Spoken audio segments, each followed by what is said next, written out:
Good evening. The March 13th meeting of the Compliance and Amendments Committee is now in session. Call the roll. Member Highland. Here. Highland present. Member Moss. Here. Moss present. Chair Kanata. Here. Kanata present.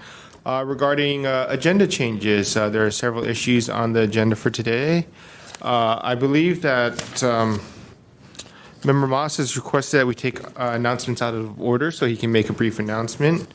I believe that item number 9, there was request that we do not start that item until later in the meeting at approximately 5:30, 6 o'clock, as the respondent is out of town on a conference for animal care and control that they could not get out of, and they will be here shortly. Amy Washburn for item number 4 has called. She is stuck in traffic and will be here soon. She's arrived. Allison Washburn. She has arrived. And I believe that is it as far as I know for now. All right, that's fine. Yeah, so I wanted to make an agenda change, if that's okay. I just was hoping to move at least announcements from item 10, because I just wanted to say something about Sunshine Week. Okay, that's fine. Do I need to make a motion for that? Or I would like to move the announcements portion of item 10 to right now. Second. Yes. Public comment on the agenda change? Seeing no public comment, can we have a vote? We can do We'd it by like to acclamation. approve that without objection. Yes. Perfect. Okay, Member Moss. Okay, I just wanted to announce that yesterday started Sunshine Week, the annual week of the year where transparency advocates, journalists, people who work in public records celebrate the achievements we've made in government transparency and the need to push forward with it. And I feel very thankful to be on this committee, and I think I'm very thankful that San Francisco even has such a task force and has something like the Sunshine Ordinance, because a lot of places I've lived in the past don't. And I wish they had the same procedures. And so I just wanted to thank everybody for being here and all the people who come to these meetings, and it makes me very happy. All right. Okay, next item. Are there any other announcements by the committee? Is there any public comment regarding announcements made by the committee? There being no public comment, moving on to the next item. Item number 2, approval of the January 9th Compliance Amendments Committee meeting minutes. Does anyone have any changes? I didn't see any changes. Yeah, me neither. So do we have a motion? I move to approve the minutes. Second. Okay, public comment? Yeah, public comment on the approving of the minutes. Seeing no public comment, Victor, can we have this? On the motion to approve the minutes, Member Highland. Aye. Highland, aye. Member Moss. Aye. Moss, aye. Chair Kanata. Aye. Kanata, aye. The motion passes. Next on the agenda is item number 3, public comment. Members of the public may address the committee on matters that are within the committee's jurisdiction, but not on today's agenda. Is there any public comment? How much time do I get? 3 minutes is public comment. Ooh. Ready? Okay, I've said it before that it's very distressing to make a document request and not get the documents, instead be slandered and no idea why, with a bunch of made-up stuff. This has been going on with the Arts Commission for a couple years, and lately Kay Patterson is doing it on the letterhead of the Arts Commission. It's kind of piecemeal letters which really don't make much sense, but clearly she's making up stuff and including documents that aren't even near relevant to the stuff I asked for. And it's become, I didn't think it was affecting me. You just sort of slough it off and say, oh, so what, a violation issued. But it does affect me, and it's pretty annoying. And before I came along, other people had the same experience with Kay Patterson to the point where they don't even want to come here anymore. the police would talk to them as they exited this building, like the Clark brothers, or they were retaliated on. And it's very distressing, and I would like the task force to somehow deal with it, because it's been going on for a long time.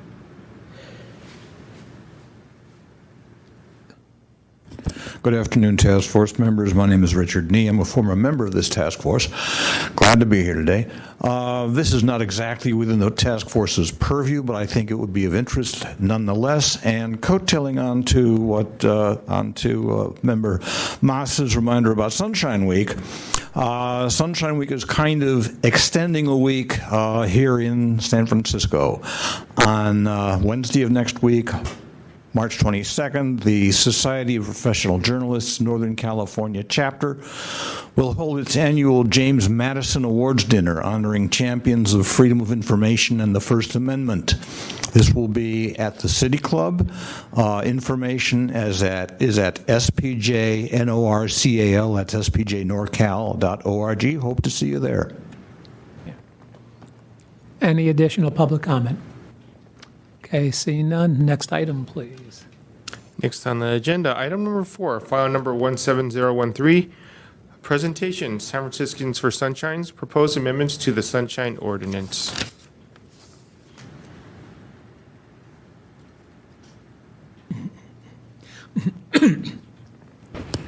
Hi.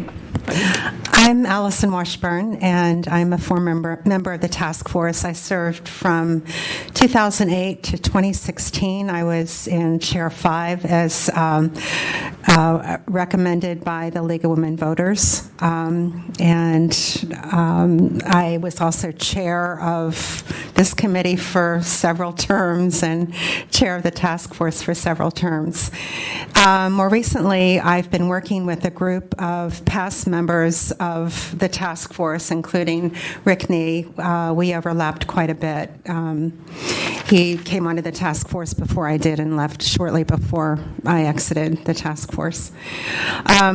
So a group of us, this group includes members of the League of Women Voters, because the League was instrumental in early support and passage of the original ordinance, and also Prop G.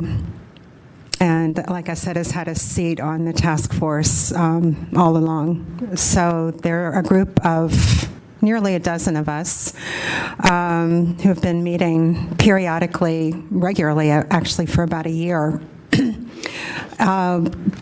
taking on a task of helping to push forward some amendments to the Sunshine Ordinance.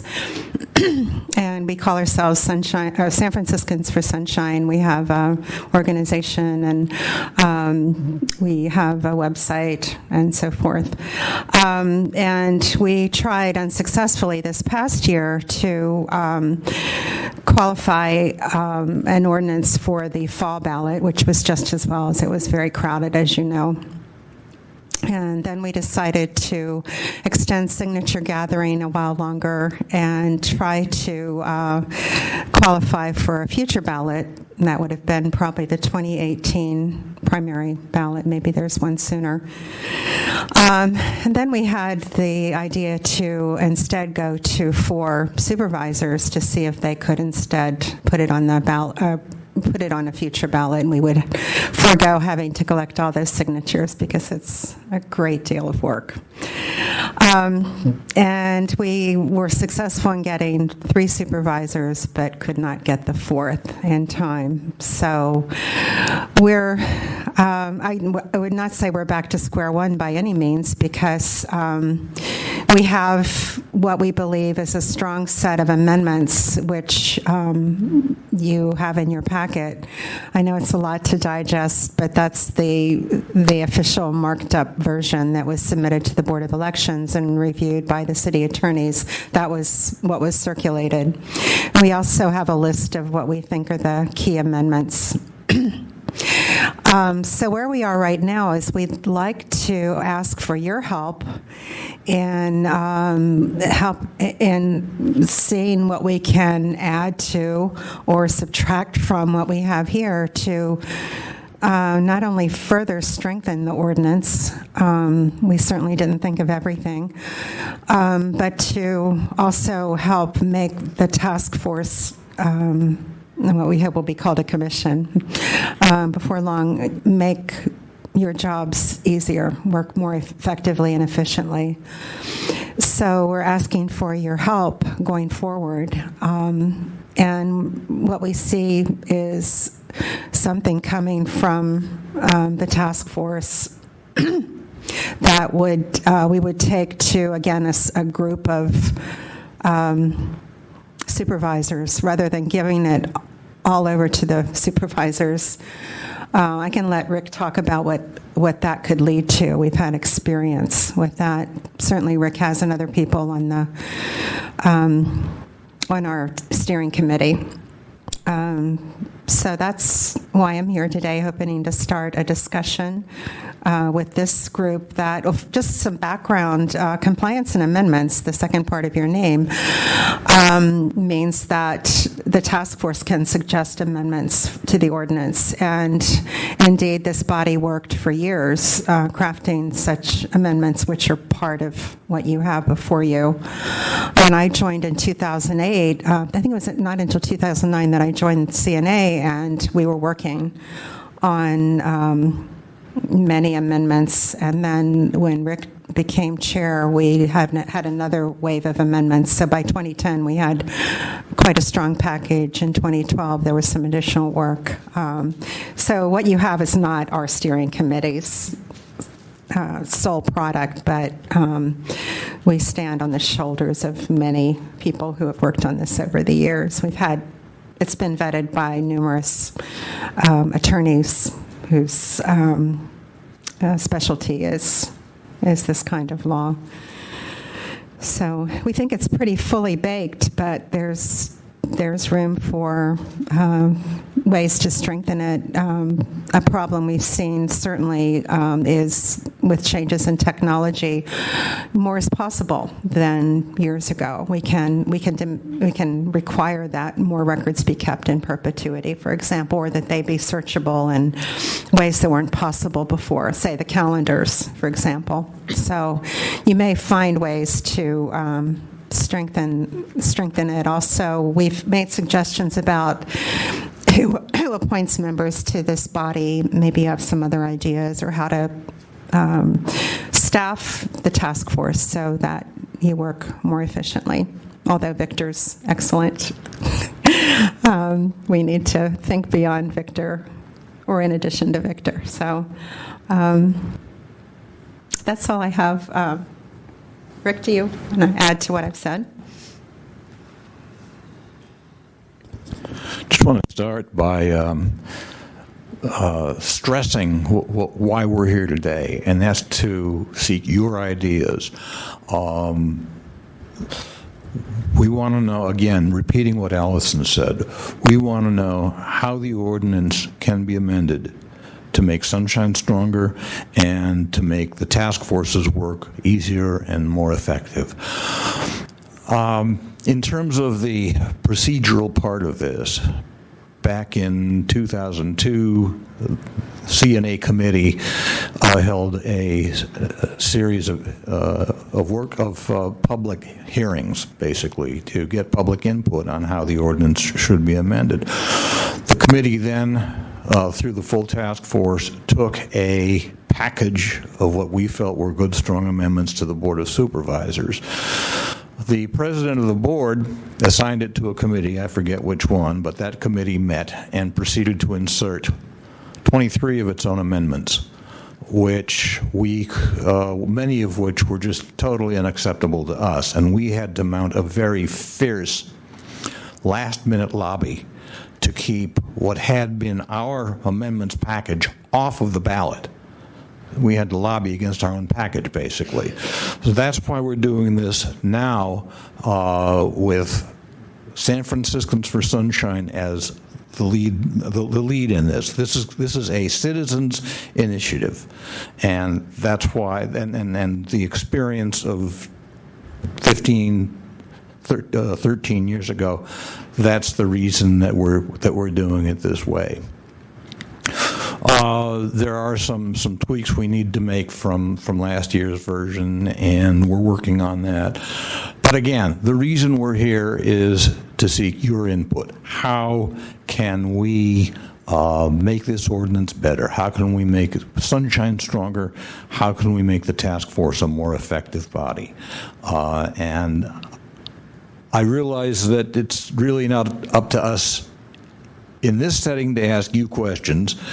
You're not obligated in any way to answer us right now, but it would be extremely helpful to us if you want to offer any ideas in this setting, here and now, and it would be extremely helpful to us if you communicate with us down the road, giving us your ideas, maybe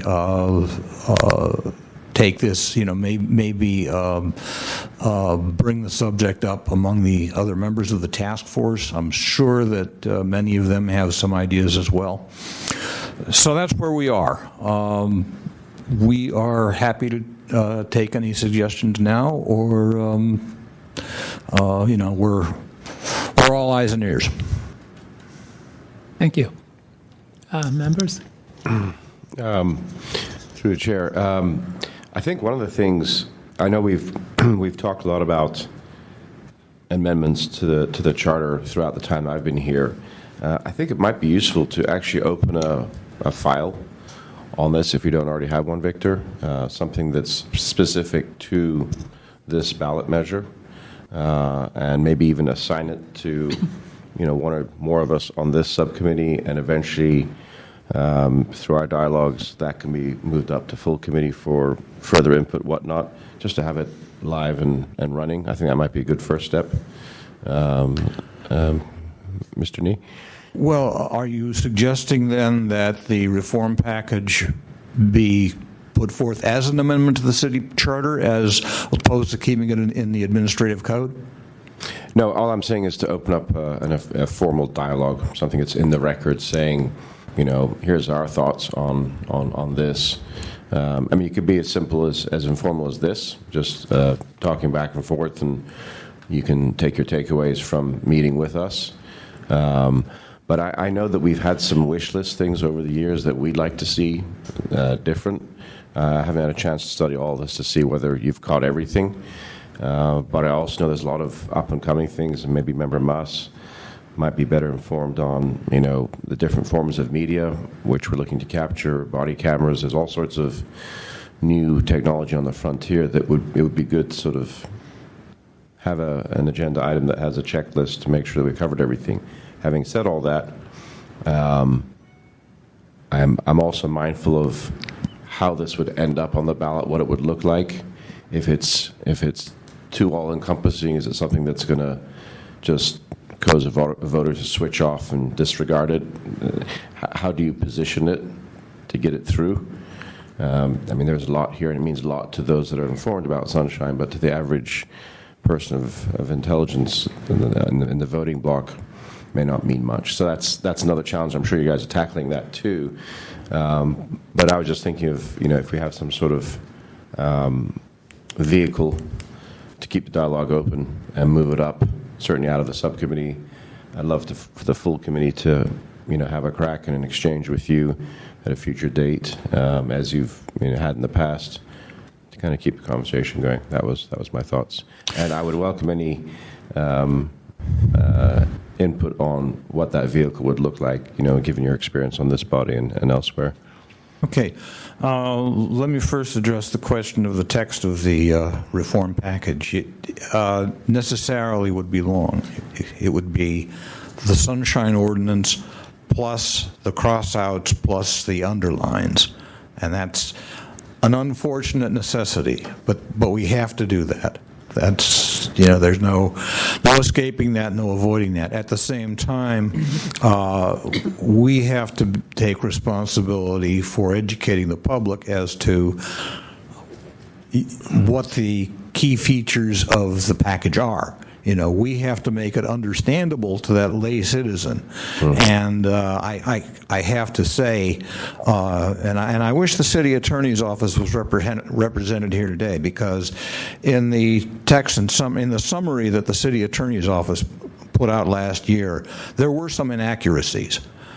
And it seems to me that if they're going to do something like that, they should consult with the sponsoring organization, namely us, before they do that.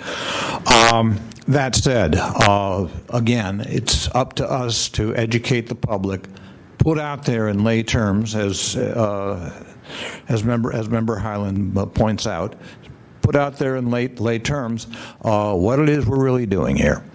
And in terms of addressing the full committee, certainly we are willing to do that. We'd be happy to do that. And again, our reason for being here is it's part of a process of getting the community's input on how to make Sunshine stronger, and from where you are concerned, how to make it easier for the task force to do its job. So I'm not prepared to give you guys ideas, but I did take a lot of questions down. Are you guys able to take questions from me? Certainly. Awesome. So let me know if I'm running too much time, Chair. Okay, so I'm sort of looking through the definitions just to sort of start, and it defines a meeting as a congregation of a majority of the members of a policy body at the same time and place to hear, discuss, or deliberate upon any item that is within the subject matter jurisdiction of the policy body. And I was just wondering about the language that was added there, and if a meeting is not a meeting, if we all met and we decided we were going to talk about the police today, which is not necessarily within our subject jurisdiction, but is that not a meeting for the purpose of the Sunshine Ordinance if we decide to discuss an issue that is not within the subject matter jurisdiction of us? Okay. Are you referring to the current text of the ordinance, or I'm going off the underline. I assume the underline is the new stuff? Yeah. That's on page. Well, in our packet, I think it's labeled 3 at the bottom.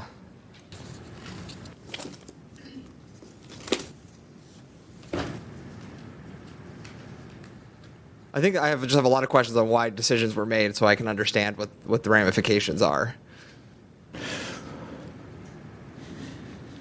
Okay. Sometimes members of a policy body will congregate at, say, a social occasion, or maybe they will appear to testify or take questions from a different policy body. There obviously care must be taken in such circumstances.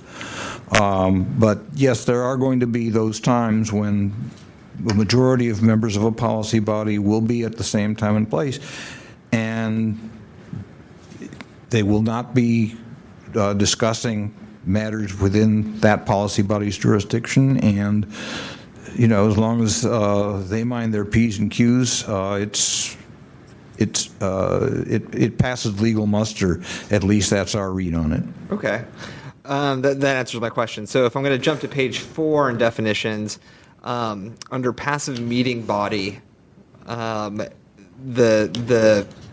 mayor's office has seemed to be exempted from that, and I was trying to understand what the rationale was for removing mayoral advisory committees from passive meeting body definition. They influence city policy. No, but why shouldn't the mayor's advisory committees? I'm not sure I understand what's going on here. Passive meeting body shall mean an advisory committee created by the initiative of a member of a policy body or a department head, and then the mayor, which would have been included previously under the Sunshine Ordinance, is now excluded under the Sunshine Ordinance. Okay. If I'm not I'm not a lawyer, so if I'm not making sense, let me know. Passive meeting body should mean. Okay. Kind of reads like the mayor is excluded as a department head. Is that what you're saying? Yeah, well, I mean, yeah, so now. And why is that? Yeah, why is the mayor's advisory committees no longer included?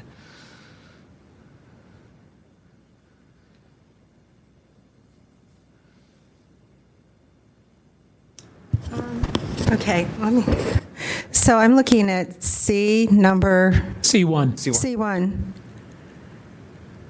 Department head other than them. other than the mayor.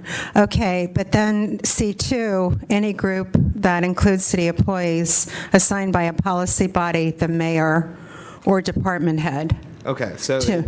So it's just in a different part. The mayor's not excluded. Okay, just wanted to make sure I Yeah. understood. Most of these are probably like really sort of small things, but I just wanted to make sure I understood. Well, passive meeting bodies are a strange thing to explain and conceptualize, and a lot of people over a lot of years tried to make this clear, but Yeah. Okay, so on page 22, we're getting to the part about a designated speaker, and I want to make sure I understand how a designated speaker works under this proposal. Is it that if 6 members of the public forego their time, then that individual gets the aggregate of their time? Is that how it works? What section are you on? 33, Yeah, So on page 22, 22? yeah, and it starts on page 21 with number 3. It says the chair may allow designated speaker, and then there's some explanation of it. Yeah, and just for a little clarification, some commissions already do this, where if you have 10, 15 people showing up to argue one side of an issue, that group can petition the body and say, look, instead of everybody coming up and taking 3 minutes, we'd like to have one person speak for everybody, and here up to 15 minutes.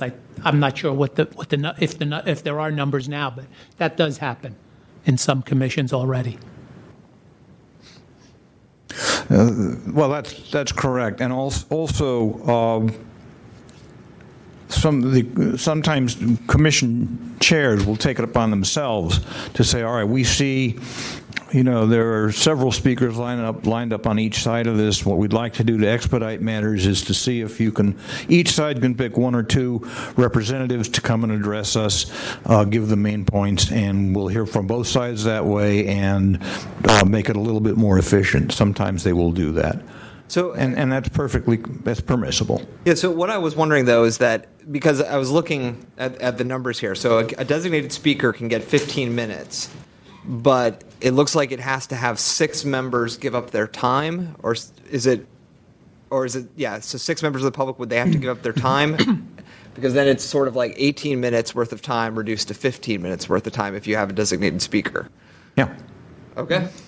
That's intentional. although if it's a large meeting, it's up to the chair of the meeting could actually decide to limit comment to 2 minutes.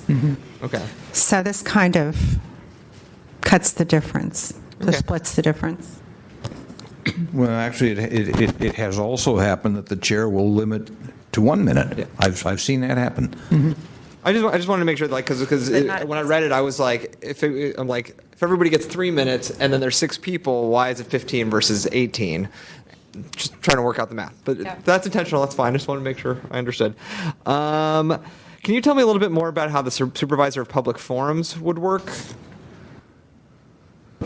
It would be kind of a counterpart to the supervisor of public records. Which is the city attorney under this, right? Correct. Okay. And the supervisor of public forums would basically help decide, number one, if a meeting should be public or should be behind closed doors, and number two, if any portion of that meeting should be public or behind closed doors.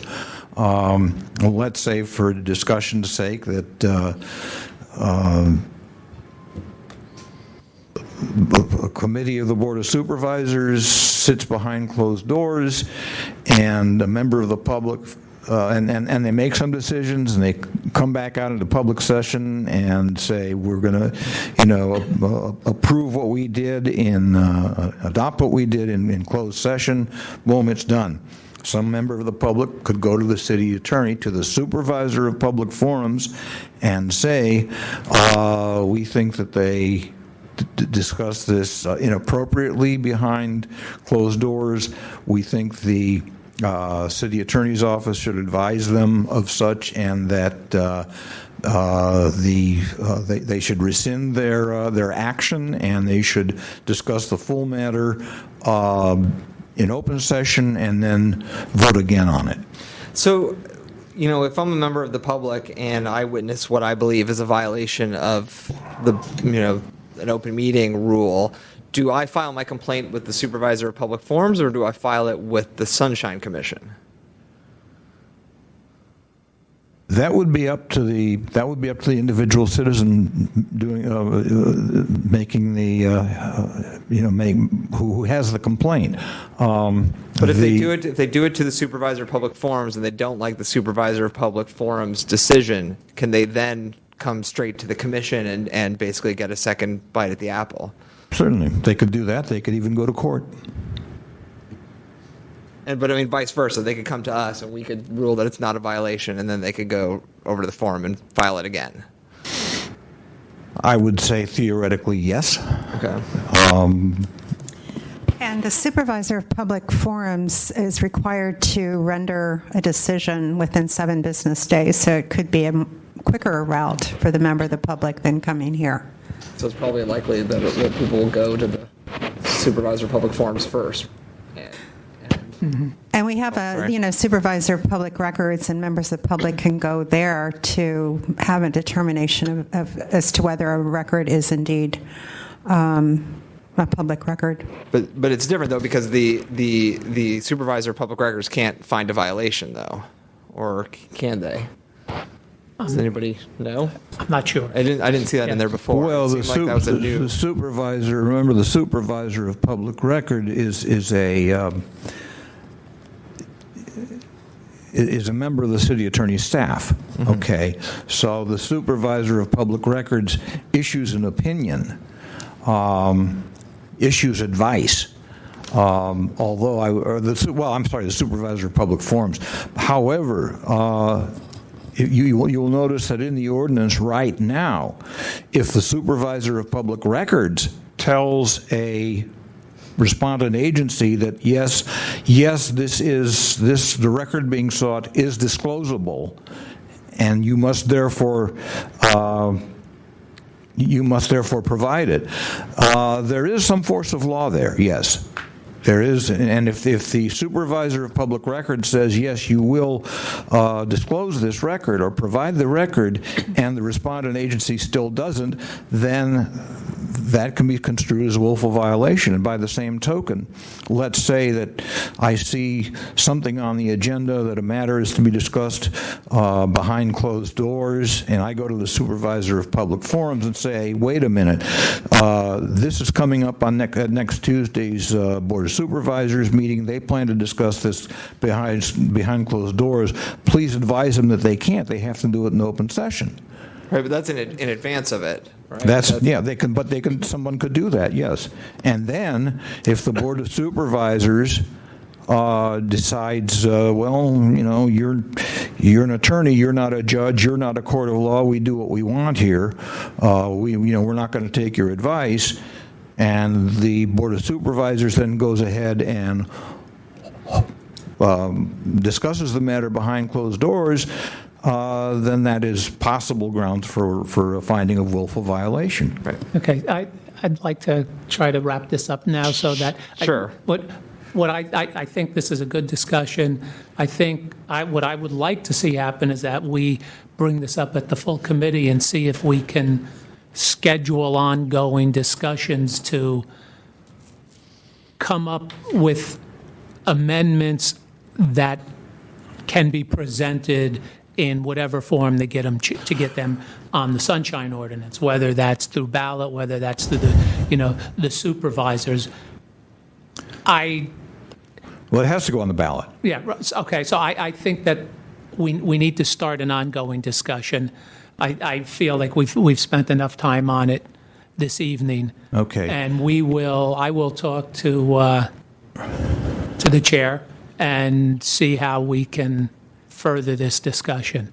Okay, and if you have, between now and our next get-together, if you have any thoughts or questions or anything, feel free to email us. The organization has an inbox. It's, I believe it's San Franciscans for Sunshine at gmail.com. Is that correct? San Victor, is that? Sunshine at Gmail? Is it in the Email package? It would be appreciated. I'm sorry? If I can get a confirmation of that via email, it'd be appreciated, just so I can get the spelling correct. Yeah. Yeah. If it's not in the package already, please send it to Victor and he'll get it out. Will do. Great. Thank you. You can also send it to me in my regular email, too, which I check all the time. Okay. Thank you. Okay. Thank all of you. Thank you. Thank you. Comment, right? Public comment? I believe there might be a motion of continuing the matter to the call of the chair. I'll take public comment on that. Yeah. Motion to continue. Seconded. Okay. Public comment on the motion to continue? Seeing none, can we do this by acclamation, approved by acclamation? Motion is Correct. passed without objection. The matter is continued to the call of the chair. Next item.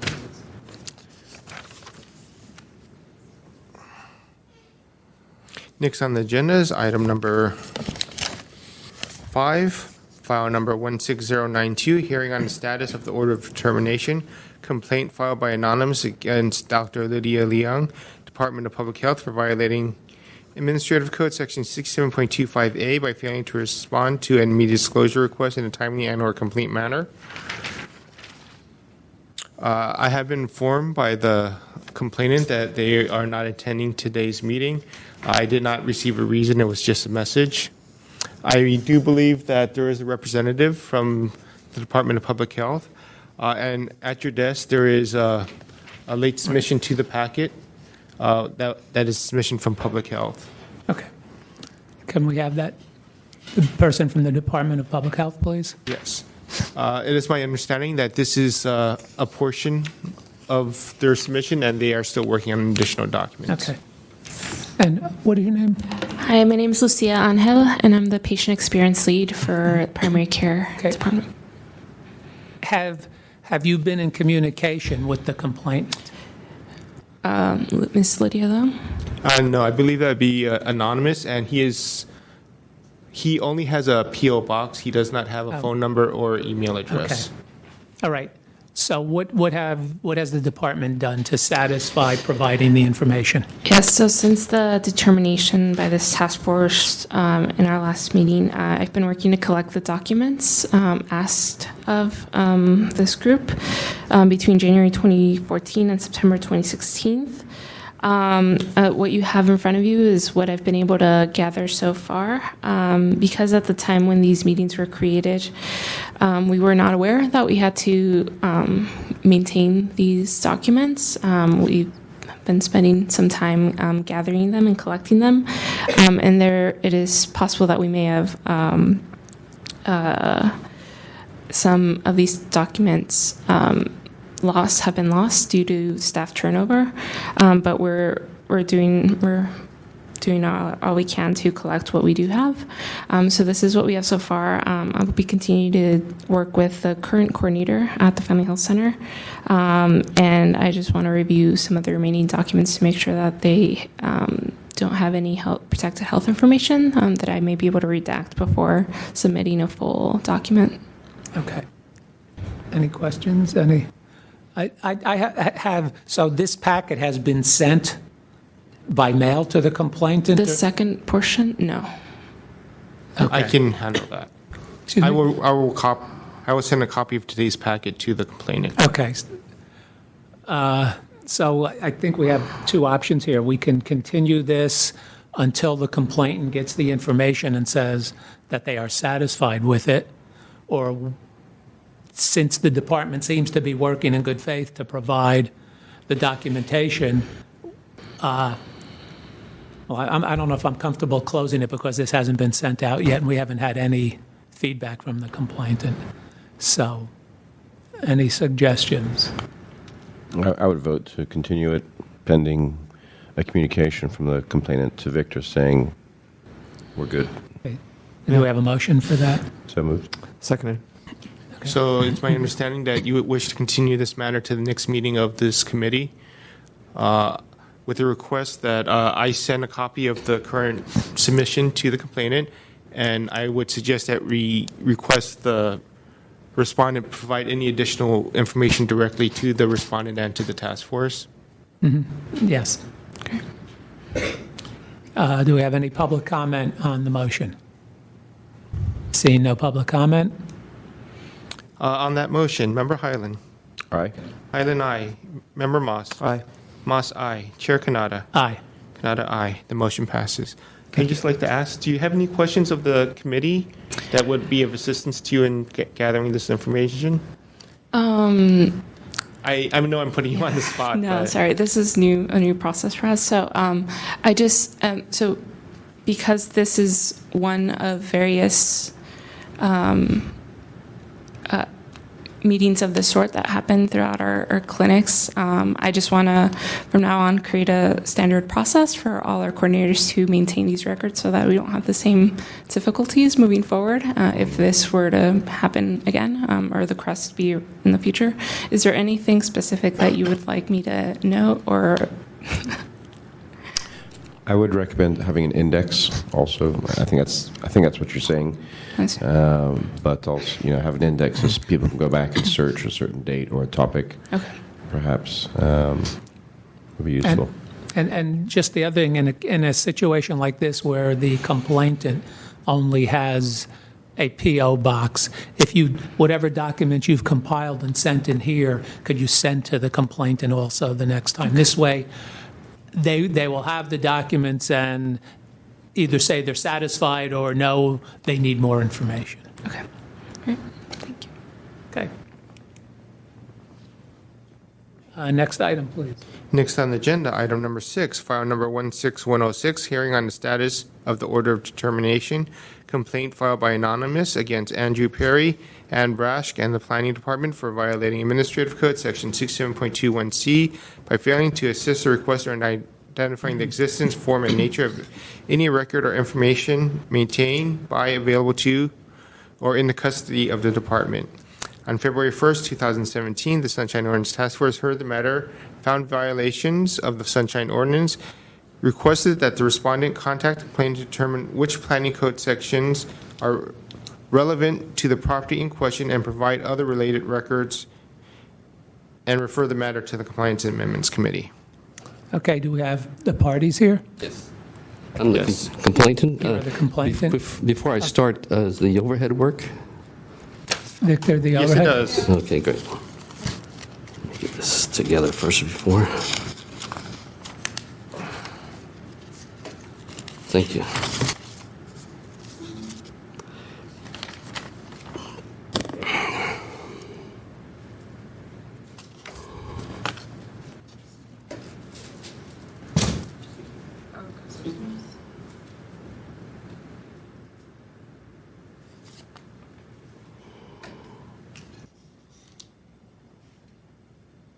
Looks to be a little large. So,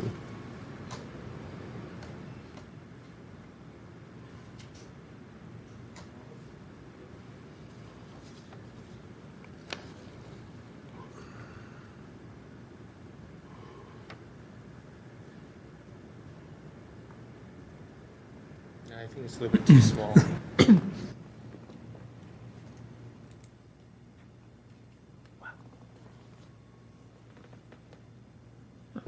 it's not focused on the whole page. I'm sorry, it's best I can do. Text is just a little bit too small. Oh, there it is. That's better. That works. It's not quite readable. Oh, yeah. Okay. Okay.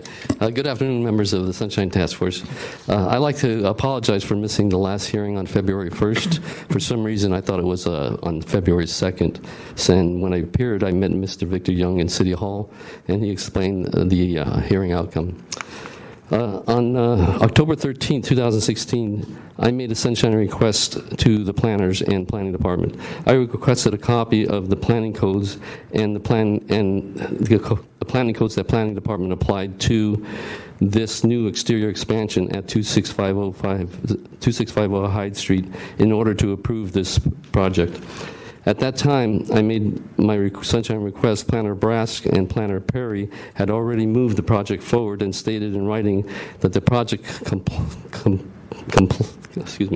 complied with all the planning codes except one, section number 134C.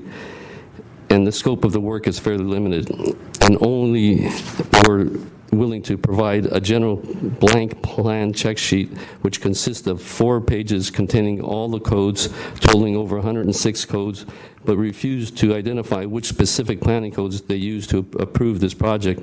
And they further claimed that they did not have a field plan check sheet.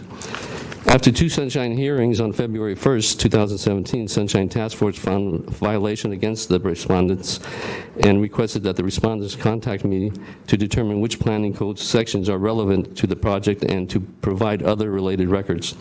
But the respondents did not contact me until March 6th, 2017. On March 6th at 2:11 p.m., respondents emailed me 1 page, which is a list of 15 planning codes, including but not limited to bird safety, entertainment commission outreach, child care, feed, etc., but without providing the related records. 2650 Hyde Street is a residential property. Shockingly, 1 hour later, on the same day, 3:50 p.m., they sent me another email stating that they wanted to modify it by adding more planning codes, totaling 23 codes, 8 more planning codes than the 1 hour ago at 2:11 p.m., again without providing other related records. The other related records should include notes, written determination in regard to the specific code sections on how the 15 codes, then now 23 planning codes, are applied to this project. I am here to find out why respondents failed to comply with the Sunshine Order. Please order them to provide written records, documents to support their confusing responses, which changes by the hour. Thank you. Also, I think it's important to point out that the packet is not complete. It doesn't have the first email that they sent with the 15 planning codes, and that is a copy of it right there on the board. Thank you. Thank you. The respondent, please.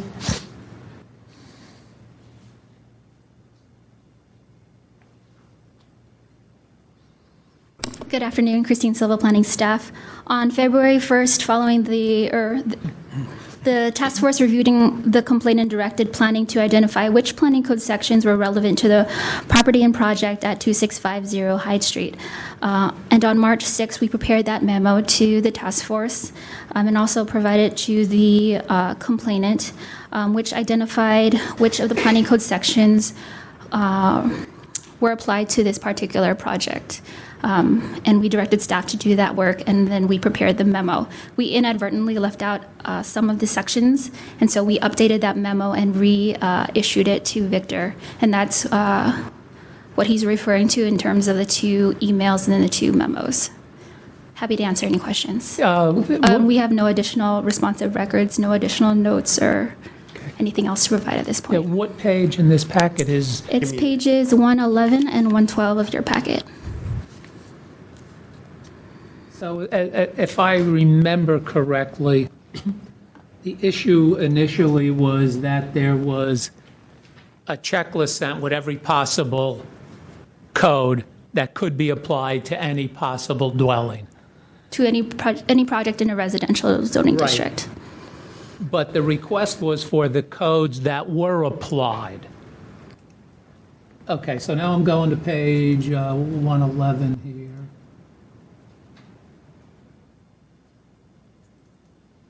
So are you saying that what's on page 111 and 112 and then additional, all of these codes were applied to this project? Correct. Okay. And And is information regarding, I'm just picking something out, permeability, code 132H, that's easily accessible on your website? Right, so if you open up this document as a PDF, these are all hyperlinked to the online planning code, directly to that section. Okay. Complainant, please.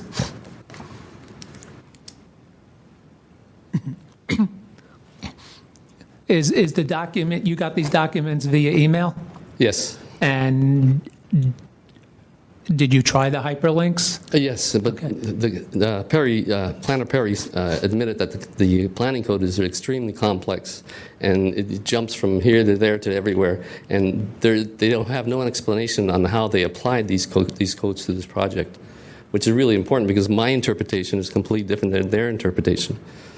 So if I'm trying to understand it, let's take the permeability one. If you click on that link,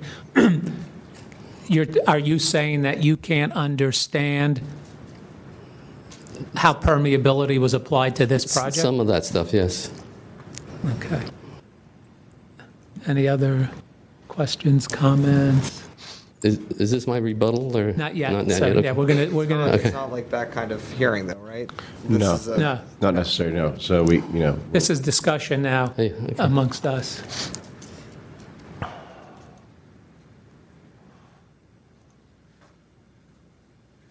So, I'm sorry, I'm a little lost about what he's requesting at this point, because we're looking for sections of a planning code, right? And if he wants additional information, I don't see that in the original IDR. So, I mean, another records request would be in order, I think. Unless, I was not at the, Right. the task force for the hearing on this, so anything you can help me to understand. I'm not sure either. I think And that. I believe that the planning department has stated that they don't have any additional records regarding these issues in terms of notes and other types of records. I don't believe that those were created. Right. But I mean, if I look at like the bird safety thing here, right? Like that is on page. That's the 111, right? Mm-hmm. I mean, I assume that there is somebody. I mean, it seems like these are the ones that are relevant, right? And so, or these are the ones that were applied. That potentially, if you put in a public records request to whatever the bird safety department is, there may be records responsive to that, but that's going to require a different records request. If you want to learn more about these, right? Yeah. My understanding was if you go to bird safety, there would be a link that would take you to the ordinance on bird safety. And what I'm hearing the complainants say is that the ordinances are very complicated and that one person can read something into it and another person could take it differently. But I don't know how to resolve. I think the only things you'd have to do is you'd have to file a records request saying, is there a bird safety FAQ sheet that the bird safety department has, or things like that. But that's not within the original IDR, I don't think. I mean, that's what we're here to discuss, is the original IDR. Right, and did planning comply by these emails by providing the codes that were applied to this property? Member Highland, any? I'm just going back to the original order of determination and trying to see, we did cite them for 6121C, failing to assist. And I seem to remember, that it's all very well to have hyperlinks, but we found that didn't meet the litmus test of actually helping someone find what they wanted. In other words, another way of looking at it was, okay, so here are the hyperlinks that might be applicable, but what are the actual documents that the planner is... Would it be helpful if they had printed this out for the complainant? Maybe we can ask him. I don't think so. Or just ask him Yeah. at this point what else he's missing. So, what else are you missing, do you think, at this point? Well, the notes and stuff like that on how they applied each code to this project. Right, but is that... And an explanation. Is that part of, because I wasn't here for the task force hearing, I was out that day, but I'm looking at your immediate disclosure request, and it seems like the only thing that you ask for is just the sections of the planning code, no further information other than the sections. I believe I did request.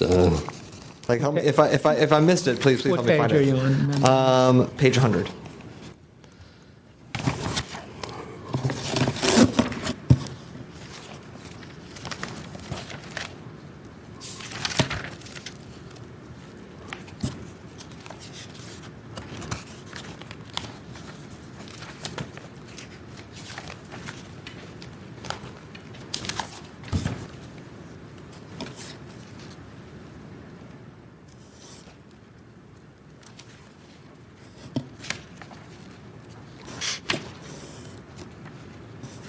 Can't find it now.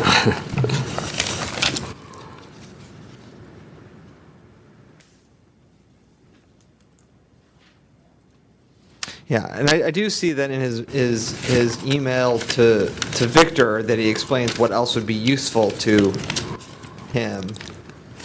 And so, but it still seems like that might require another request.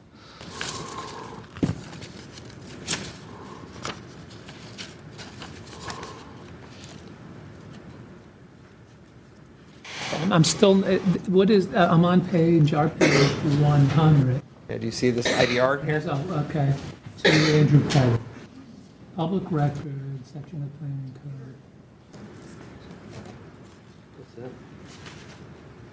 code. And then on October 13th at 1:40 PM, right under that, Okay, thank you. there's, please provide all public records, including but not limited to letters. Okay, so notes, that's a different one that we're looking at. correspondence. But I'm here, but I thought we heard the respondents say that they have no record of notes. Okay, so we're treating this, so, okay, I just want to make sure I'm on, because I was just looking at the IDR, so we're looking at the second thing as a second separate request. Or a follow-up on the first. Or a follow-up on the first. I think the issue in the initial hearing was that planning sent him a checklist of every possible code that could be applied. Right. And the complainant wanted only the codes that were applied. So planning has provided all the codes that were applied, but not the rationale behind how they were applied. Yeah. Or not the documentation related to it. And I guess that begs the question, is that a standard practice to have that kind of documentation? Perhaps Ms. Silva could shed light on that. Because if it's just something that planners do and assign the codes, that's what they do. Is there a paper trail? Do they fill out a checklist? I think, I remember you saying last time there was a checklist that's optional. Some fill it, some don't. So your position is we've checked for any paper trails, any notes that go along with these decisions, and we have nothing responded to what he's asking. Correct. So in an email from Mr. Perry to the complainant on, I believe it was October 14th, the planner, Mr. Perry, indicated in email that a filled-in plan check sheet did not exist and was not required to be filled out for every project, that it's simply a tool used to aid planners in their review. And so we do not have a filled-in plan check sheet for this project. And there are no other documents that are part of this file, part of this piece of work that could be provided to the requester? Not any that speak to this request for the planning code sections that are related to this project. We have done maybe a dozen requests for the complainant and also missing who, regarding this project where they've asked for pieces of the docket. We've given them the entire docket. We've given them emails and correspondence. So we've done a pretty hefty amount of production in terms of this particular project. So you've given the entire docket for this particular project to the requester? To either the requester or missing. I can't say for sure without checking back on the index. Okay.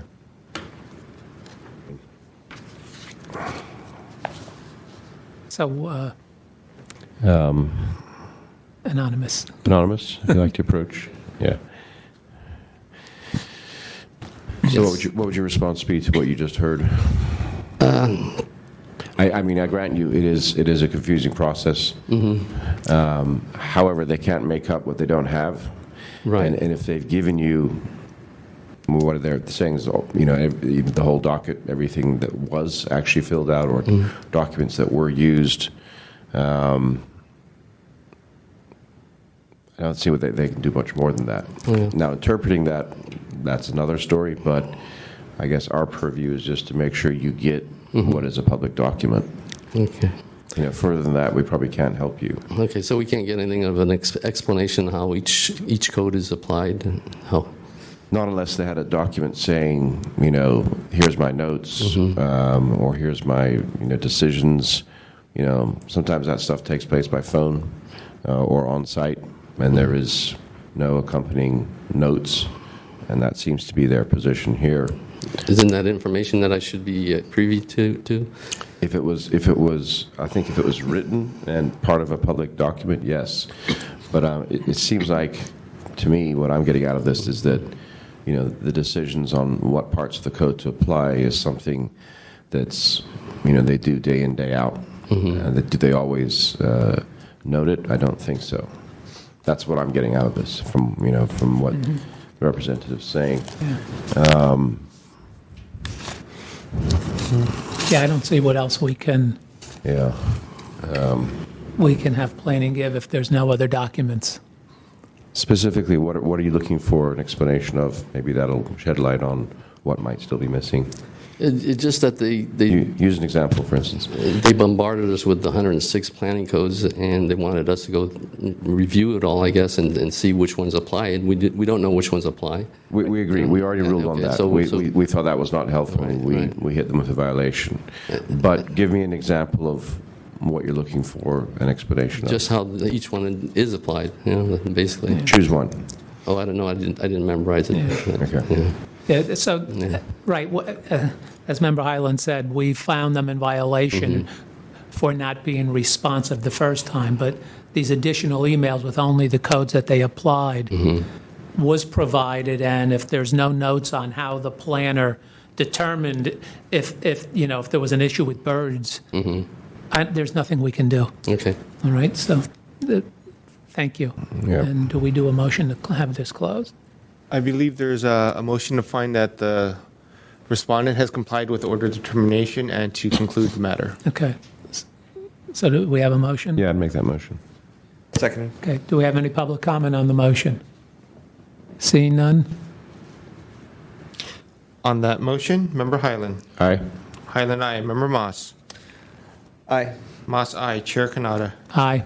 The motion passes. The matter is concluded. Great. Next item, please. Item number 7. File number 16108, complaint filed by Anthropo against Jennifer Norris, War Memorial, for allegedly violating Administrative Code Section 67.25 by failing to respond to immediate disclosure requests in a timely and/or complete manner. I believe that the respondent has acknowledged that their response to the public records request was late, but has stated that all records were provided via 2 emails. Okay. Would you like to make a motion regarding jurisdiction at this time? I move for fine jurisdiction. Second. Any comment, public comment on jurisdiction? Seeing none, can we do it by acclamation? The motion to find jurisdiction passed without objection. Okay. Complainant, How much time? 3 minutes. 3 minutes. Thank you so much. Okay, so I'm going to go through a timeline quickly. On October 24, I sent an IDR to Jennifer Norris, which was pretty clear and pretty specific. November 3rd, I didn't receive a response, so I copied Jennifer Norris and I sent an email to the task force. I also left a phone message of giving my contact information to Jennifer Norris. On November 3rd, Norris responds, but she sends me the lower court, trial court documents when I won a case in the appellate court, and I was interested in all documents relating to me being banned from 401 Vanessa Avenue. So on November 4th again, I I said, in other words, the Arts Commission and Lauren Curry, the city attorney that covers both entities, the War Memorial and Arts Commission, hasn't bothered to send you any documents regarding the ruling. And here's the rule of court, Rule 3.1385, which is a duty to notify their client of the outcome of an appeal. So on the 13th, I again send an email to Norris, Graham, and Murray of the War Memorial relating to an incident that took place in the hallway of 401 Van Ness Avenue, and I was very concerned to make sure that this remitter is on file with the management office because it's a state court ruling. So I sent another IDR the following day requesting all the documents on file with the War Memorial Management relative to the opinion issued, and then I cite the case number. Norris didn't send the appellate documents or the remitter or the opinion, and that caused me a lot of concern. So on December 14th, she again replied with documents relative to the lower court case and not the appellate case. So I did call Lauren Curry twice when the opinion was entered on October 9th and when the opinion became final on December 9th, and I advised her under this rule of court, you're required to notify your client, the War Memorial, in writing, sending them the opinion or the remitter, the final opinion. And by the time the remitter became final, I said, if there's any incident that happens in that building and this remitter is not on file with the management, I'm going to sue the city. And sure enough, there was an incident. So it was pretty important to me. On December 15th, I copied Lauren Curry and quoted her the law. I went to the San Francisco Memorial Trustees meeting and submitted a written public comment on December 8th, asking them again to put the remitter on file.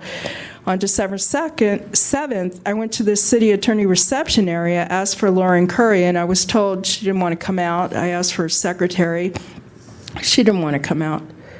So I sent Curry and Norris on December 9th, when the opinion became final, quoting the rule of court and asking them to put the remitter on file. Okay, thank you. You're welcome. Respondent, please.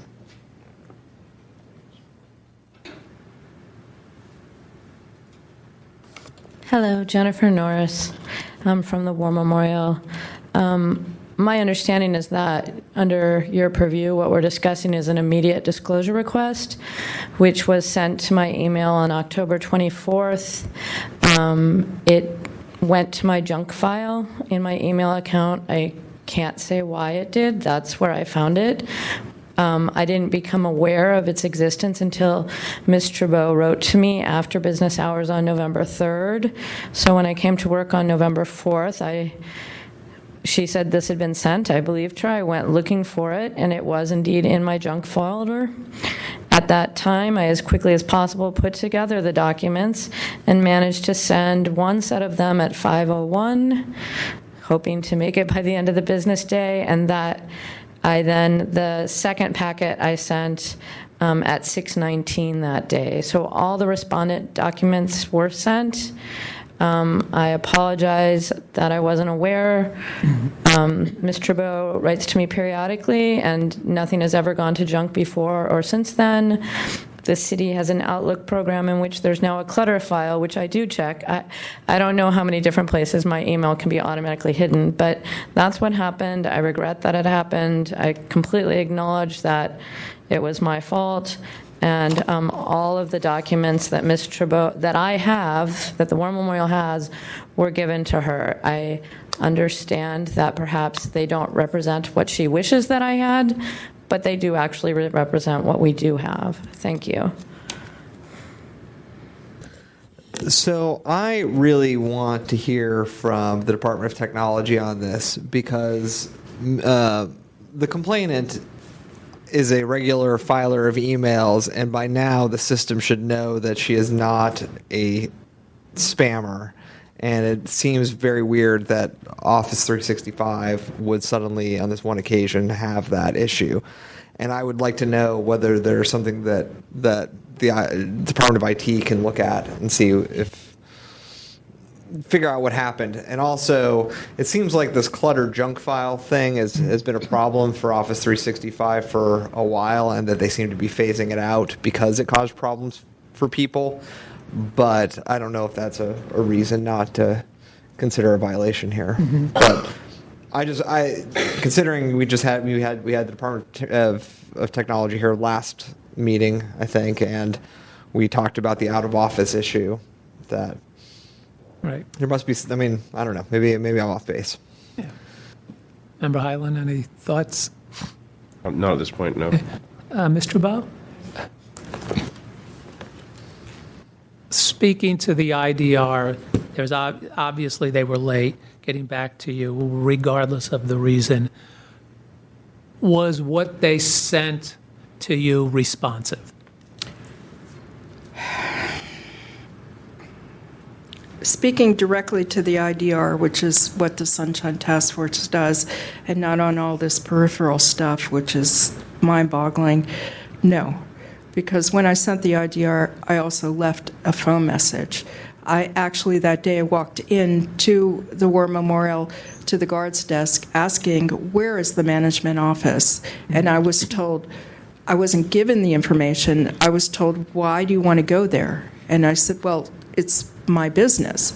So another guard came up to me and said, if you give me a note, I will give it to Jennifer Norris. So I found that to be extremely bizarre. I waited in the cafe, having given my phone number, thinking, well, you know, maybe I'll get a response. I don't have to send an IDR.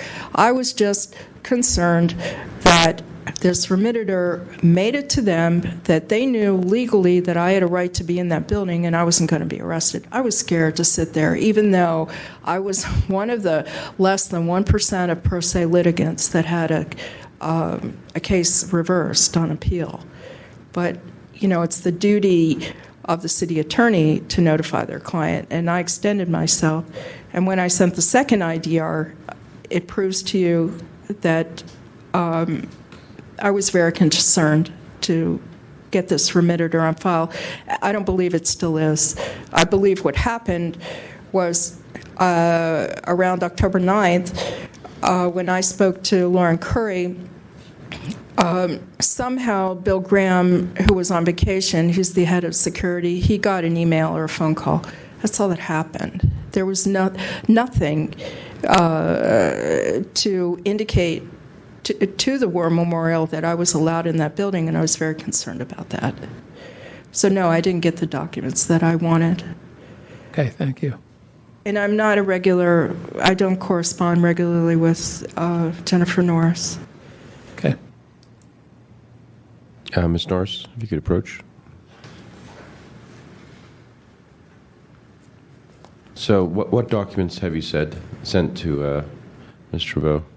I've sent every email and every document that I have. This remitter that she refers to has never, I don't know if it's a physical thing, but it's never been filed with anyone at the War Memorial. We're all aware that the judge acted or the court acted in the way that it did. We run a public building, we're landlords. We have never been less than welcoming. We have never,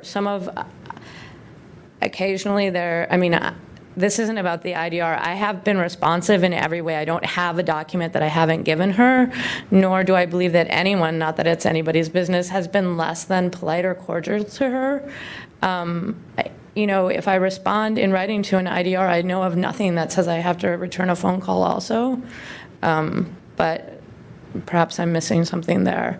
But certainly the War Memorial has been responsive. I know of no document that I'm aware of nothing that wasn't included in this packet at the time it was made. Okay, so you think you've albeit late, supplied all responsive documents to this IDR? I do.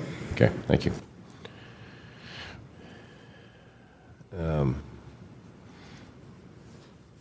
Obviously there's a violation of timeliness here, which we can recommend up to the full task force.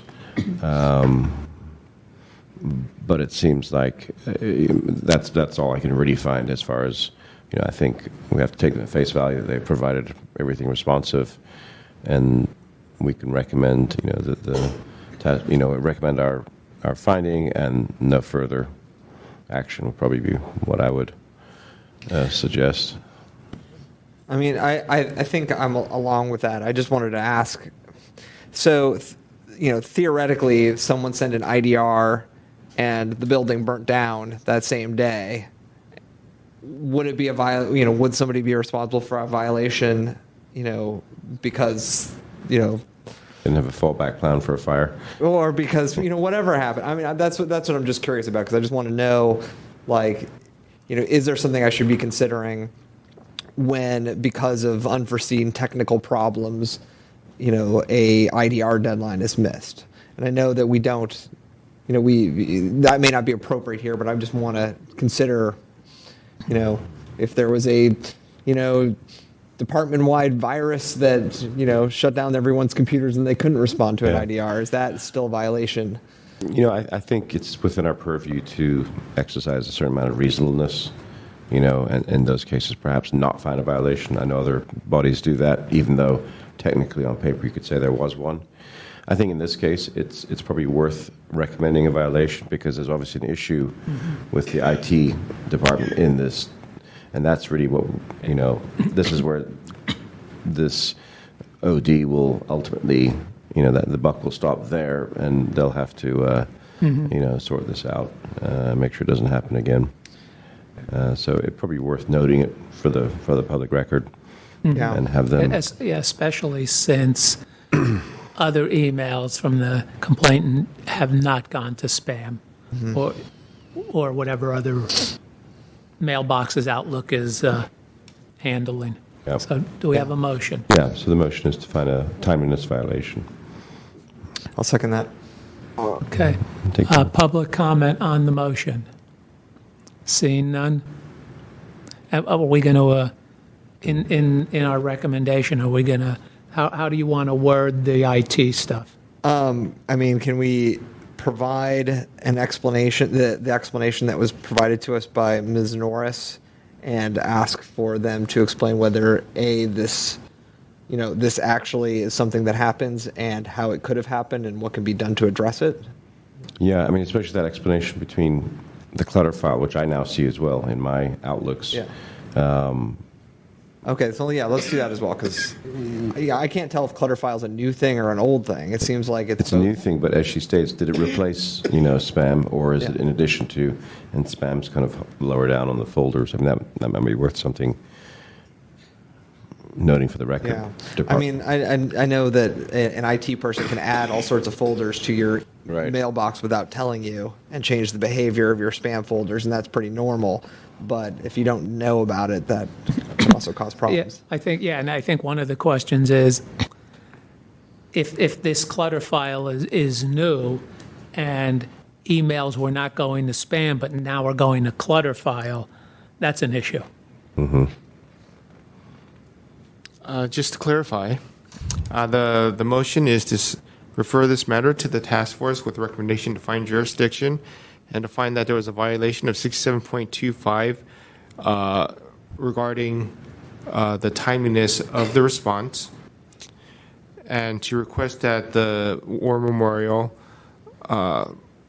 research with their DT department to try to find the reason. As I understand it, it's the same Department of Technology for everyone. Yeah. Yes, but this is against the War Memorial. It's not against the Department of Technology. No, but the Department of Technology is the department that would look into. Yes, I would say that we're asking the War Memorial to work with the Department of Technology. No. So what I would like is for us to ask the Department of Technology about So I think what we can do is, and as a separate, have the motion, and as a separate step, have a communication from the full task force to the Department of IT saying, this is a possible issue for you to look at. Please report back to us how you handle these instances. Okay. So, I would handle it that way. Okay, I believe it's to find the violation and to recommend that the full test send a communication to the Department of Technology to research this matter. Spam versus clutter files. so that wasn't my intent either. No? Okay. No, All well, right. no. So I was saying that this committee could contact the Department of Technology so that we are able to have a response to the full task force when they consider this matter, and they have information from the Department of Technology with which to make their decision. In time for the hearing. Yeah, that's actually, we can do that. I think that's in our purview.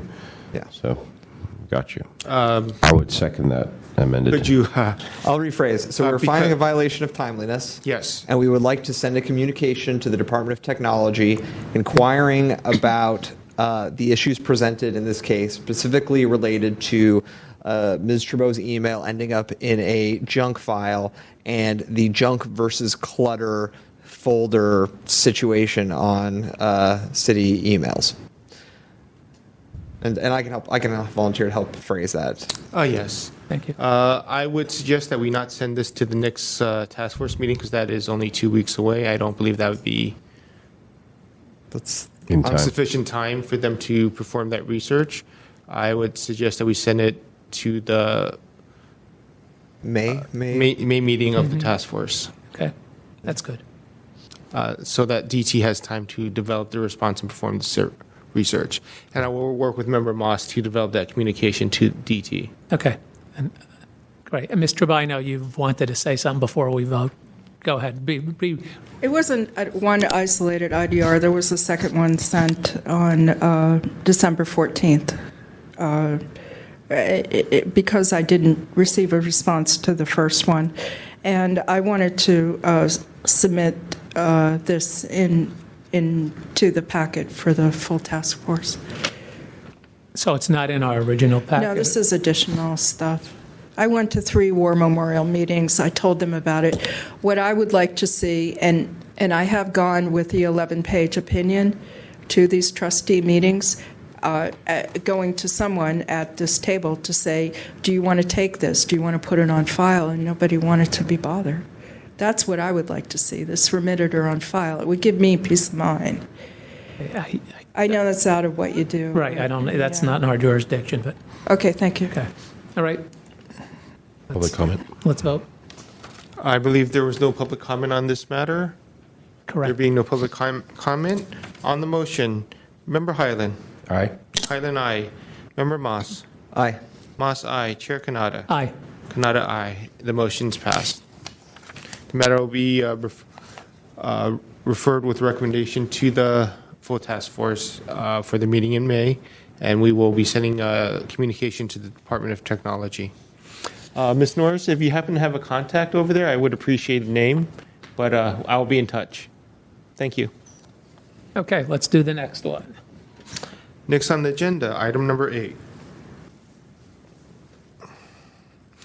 File number 16118, complaint filed by Tom Borden against John Ram and the Planning Department for allegedly violating Administrative Code sections 67.7G and 67.15B by failing to include required sunshine language in the agenda and failing to provide an opportunity for each member of the public to directly address the body concerning the item prior to action. Okay, the complainant, please. Jurisdiction? Oh, I'm sorry. Yeah, jurisdiction. So moved. Seconded. Okay, by acclamation. Any public comment on the motion for jurisdiction? Seeing none? Victor, can we do it by acclamation? Yes, the motion is to find jurisdictions passed without objection. Okay, Mr. Borden. Hi, my name is Tom. So I think the thing about not putting the notice on the meeting, the sunshine notice on the other one is like a no-brainer. It just wasn't there. So let's talk about the more important one. So apparently this is common practice for planning, which is if there's something with another city department and there's an EIR for like a project. So in this case, it was the Natural Areas Program Plan with Rec and Park, and that's a major plan. It required an EIR. and an environmental impact report. And so this report was completed, and it was going before the Planning Commission to decide if it was technically accurate, unbiased, adequate, addressed all of the impacts of implementing this plan. And they took that meeting, so a decision by the Planning Commission on whether the EIR was adequate, and they combined that with a meeting by the Rec Park Commission to decide the form in which they wanted to implement this plan. And so it's two different commissions with two totally different decisions lumped together in one meeting, and they even put and so they wouldn't have two topics. They put like 1A and 1B, but it's actually two totally different things. And so, and then in terms of public testimony, they didn't hear like the testimony about the adequacy of the EIR and then make a decision on the EIR, then hear about what public thought about the plan, and then have Rec Park decide whether or not to adopt the plan. Instead, they mixed all that testimony together at random. So you had the Planning Commission sitting through hours and hours of mainly people talking about what they thought about the plan, and then so the few of us who wanted to actually speak about the EIR, which was the first sort of nominal part of the meeting, it was all like mixed together in this huge mess. So that's one thing. We really didn't have effective public comment. And the other thing is, even though there are these two topics, you can only speak one time. So I spoke about the EIR. I had a lot to say about the plan too, and I wasn't able to do that. So I think it's really, this method that they use really subverts the whole process and what this 67.15B is supposed to be about. And apparently it's something they do methodically. So it's, this is just my first experience with it, but it's really, even though, yes, I did get to speak before they made their decision, but I was speaking amongst people who were talking about totally different topic, and, it's just crazy. So that's, okay, thank you. Respondent.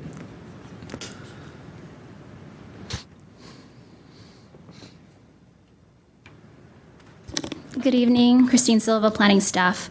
The complainant alleges that the joint hearing with the Rec and Park Commission and the Planning Commission for the certification of the Significant Natural Resources Area Management Plan, EIR, and consideration of approval for the National Resources Management Plan, NRMP, did not allow for the members of the public to make separate comments on the EIR and the merits of the project, per Admin Code Section 67.15, and also that the calendar language for the hearing violated Admin Code Section 67.7G.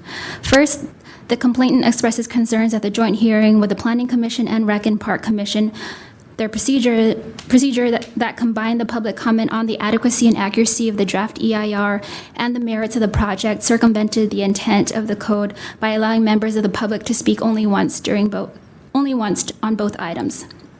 Section 67.15 requires an opportunity for members of the public to address a policy body on items of interest within the policy's jurisdiction for every agenda item.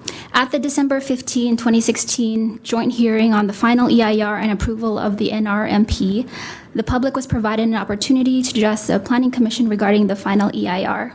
As a special joint meeting, that opportunity was combined with the Rec and Park Commission item to consider approval of the underlying project, the NRMP. In part, this was done because the public comment on the draft EIR had already ended, and the certification of a final EIR by the Planning Commission for a project is considered part of the approval process for the project.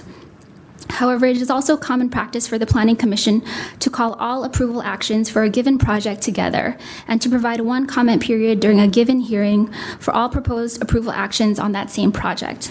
As a matter of practice, the Planning Commission regularly calls both certification of an EIR and any related project approvals together when they are all on the same hearing calendar and affords one comment period for all of the related items.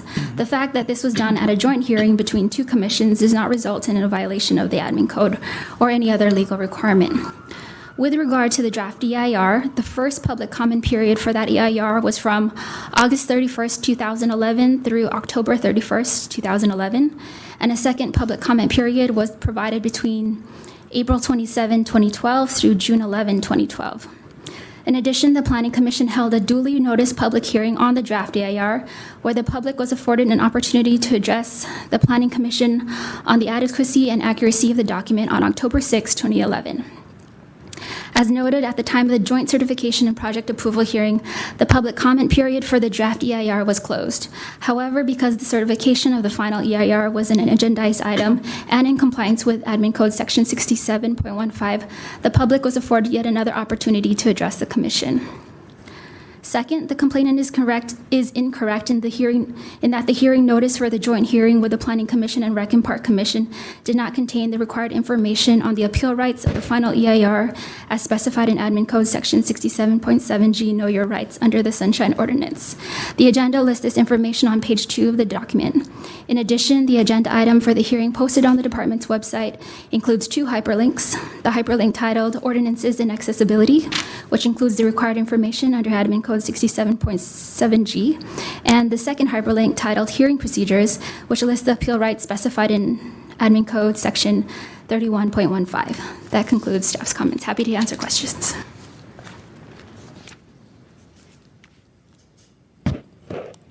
Can I speak to the complainant?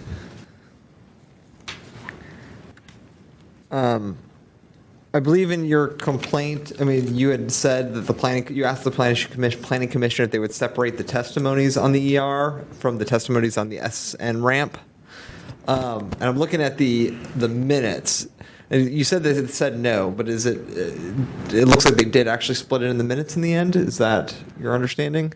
I don't think so. I mean, during the meeting, it was all mixed together, and we asked them in advance of the meeting if they would at least separate the public testimony on the 2 topics. Did anybody testify on the SN ramp? Most people. Okay. Can I speak to the respondent?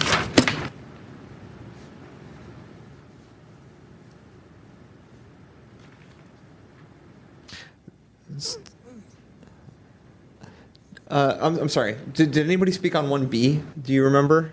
On 1B? Oh. Yeah.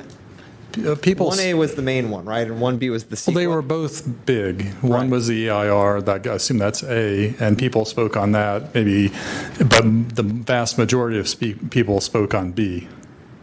So the vast majority of people spoke on B. Sorry, can I speak to the respondent from the Planning Commission?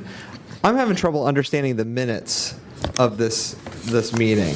Like, I just went to the site and I'm looking at the minutes, and in the minutes it has 1A, and then it has a whole list of speakers with plus, minus, and equal signs by their name, and it has them all commenting, and then it goes and it has an action and a vote, and then it says 1B, and then it just describes what it is, and it has nothing after that except for adjournment.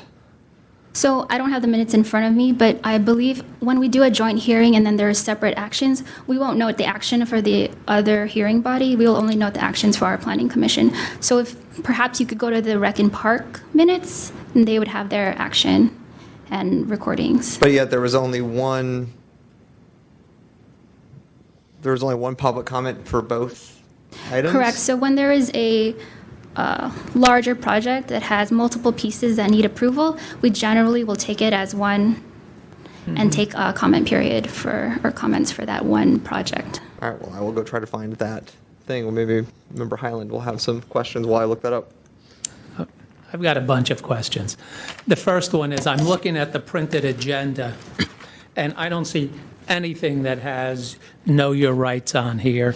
I don't see a link on here, so I have an issue with that. But more so,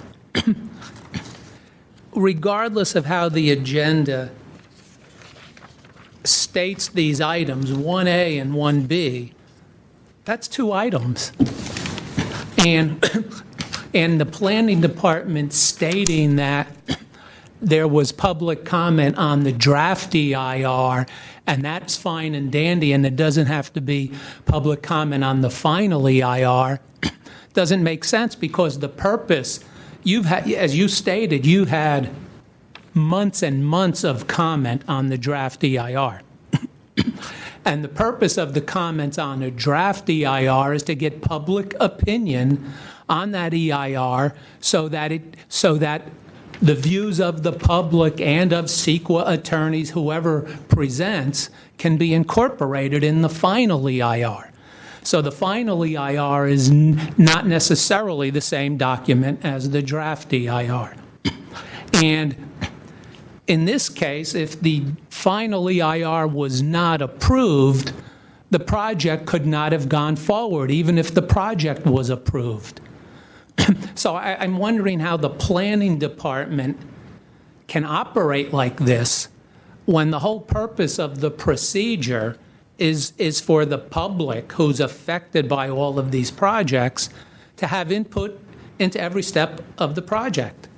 So I'm confused because I've been at hearings of the planning department, not two different departments, but of hearings where they've ruled on a final EIR, and then they've ruled on the project that EIR was for.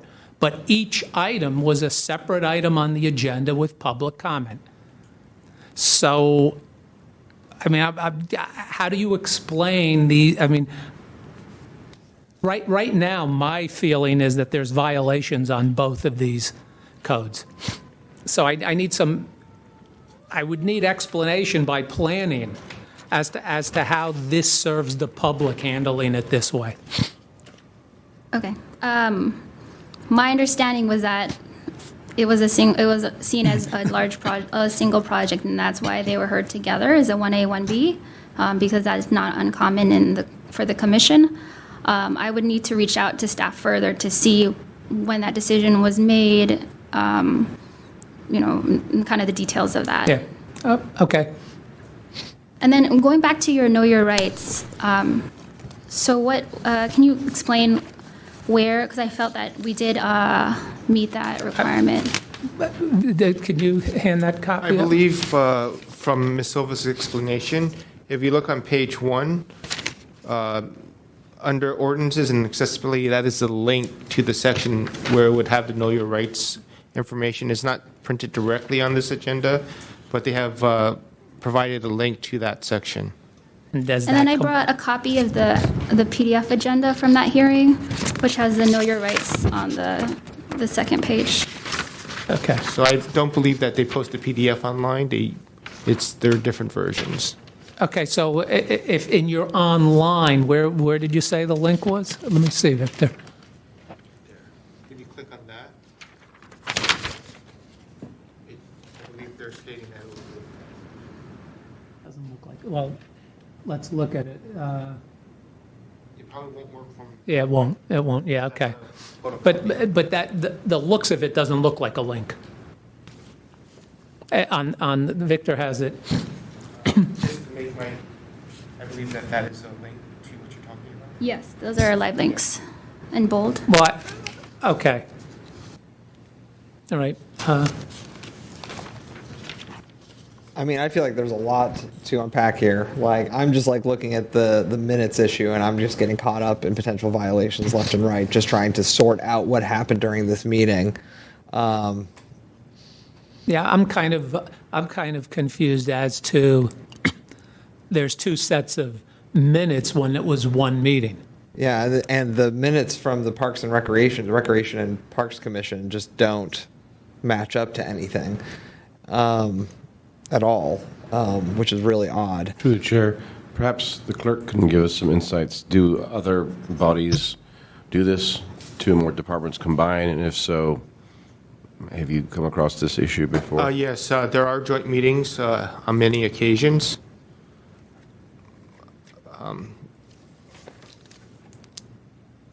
Just from experience, the agendas usually do match each other. They each produce their own agendas. However, the subject matter on both of their agendas should match up. And in regards to grouping items, I believe that is allowable to call several items together and provide one public comment period on it. That it's done on many occasions.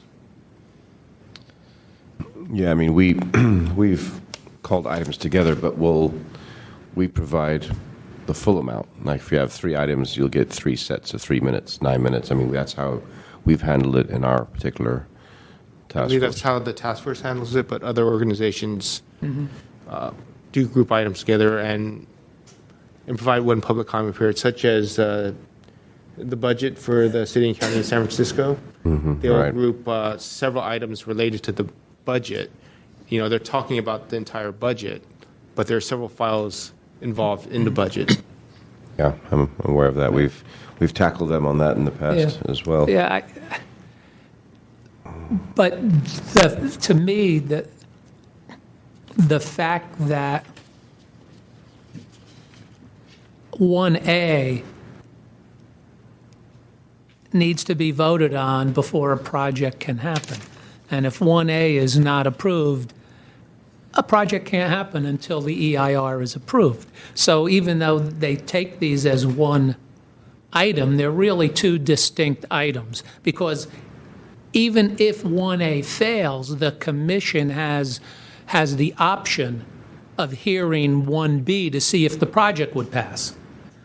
And I've been at meetings where the EIR failed and the commission decided to hear the project item, and the project also failed. And they did that because of expediency, but they gave public comment on each item. So I That's at the call of the chair, from my understanding. Exactly. So, I mean, if it was my call alone, I would say we recommend violation here, but let's. It's very weird here because, I'm still having trouble with this joint thing because it looks like it was two separate bodies, and they combined two separate bodies' actions into one item. And I'm looking at the Sunshine Ordinance, and it says it's very singular about the items. And so it seems like, I'm looking at a 6715 violation, but I also want to recommend a 6716 violation regarding the minutes. I don't know if I can expand. It's okay to expand beyond what the original complaint was, right? Absolutely, yep. Yeah. So the reason is I'm looking at the minutes, and not only are there no comments attached to 1B in the minutes, there is no description of any of the comments. It is simply a plus, a minus, or an equal sign next to each one. And as I understand, the Sunshine Ordinance requires that a brief description of a brief description of public comment be included in there. A brief summary of each person's statement during public comment period for each agenda item. And so I'd like to find, can I make a motion on that, or is that? Mm-hmm. So I'd like to make a motion for finding a violation of 6715 regarding public comment on agenda items, and 6716 regarding the minutes. What was the second one again? 6716. Regarding the minutes. Regarding the minutes. Now, I do... And these are minutes from which body? The Planning Commission. Okay. And how about Park and Rec? Well, so this is the question. So the Parks and Rec one, I'm looking at, I don't see I see an agenda for them, but when I click over to the minutes, it's like all about zoo animals and stuff. So I think that there may have been a clerical error over there or something, because I'm very confused. Ms. Silva, would you know anything about Park and Rec? No, Park and Rec minutes. Okay. But there's everybody's there's huge transcripts of things that people said in their minutes.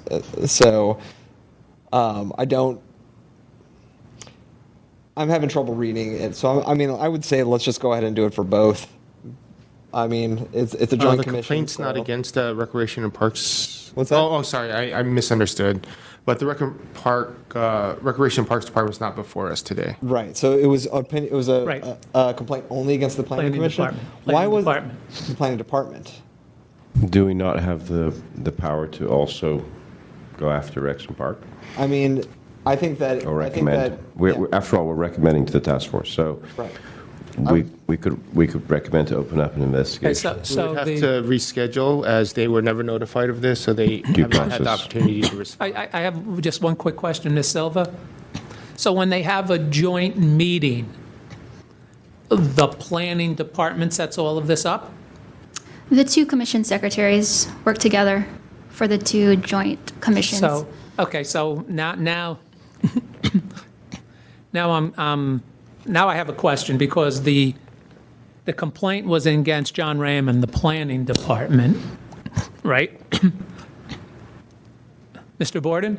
Yeah, I guess I said just planning. But who, You said planning commission in Oh. the email to Victor. okay, so, yeah, so the planning commission, so what's the process if we want to bring in Park and Rec?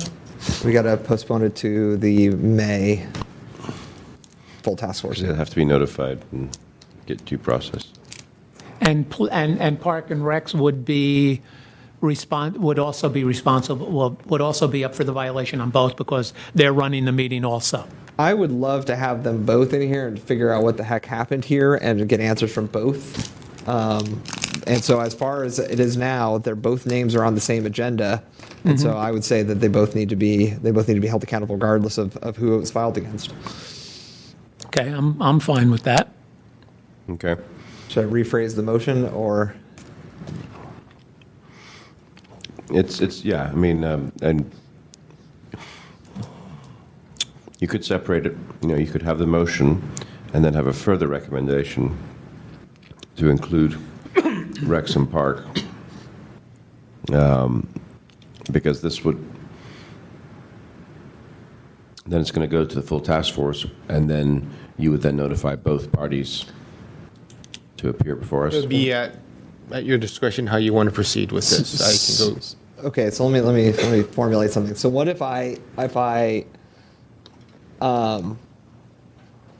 make the motion for 6716 and 6715 for the planning commission, and then as a follow-up motion, well, let's just do that, and then let's do that one, and then we'll deal with the Wrexham Park You separately. can package it together if you want. And then Okay, have public, so the yeah. second one would be that because Parks and Rec weren't here to speak for themselves and they didn't know about it, that we add them to the complaint, but with no recommendation of a violation, and we give a note to the chair to explain that we want to include them and add them to this, but we aren't prepared to find a violation because they weren't here to speak for themselves. De novo. Does that sound right? Yeah. Okay.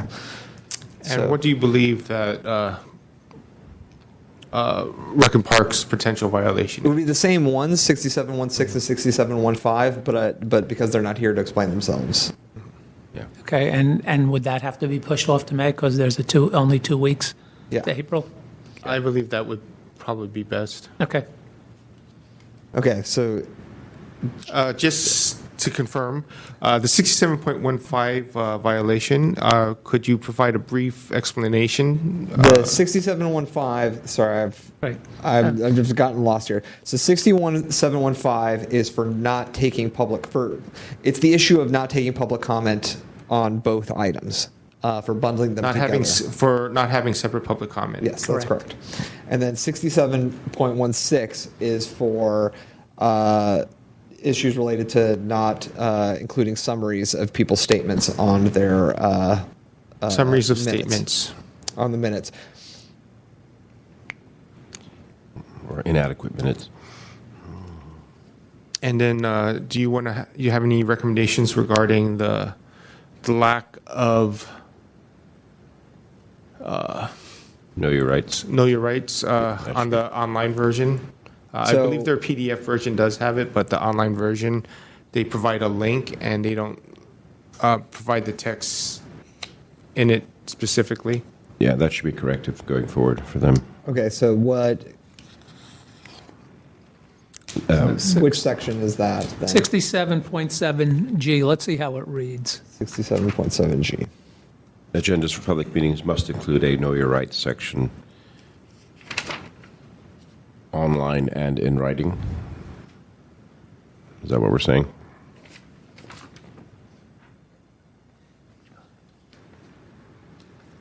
It must include that language on the agenda itself. And I'm not, it is up to your discretion if you believe a link it qualifies or not. It did appear in one version. It appeared in the PDF that's printed out to hand out, but it's not online. They just have a link. They have a hyperlink that's bolded, but a layperson who's not a savvy computer user might not know that that's a link. So I'm just going to go to the agenda, not having looked for this thing. And let's see if I find it.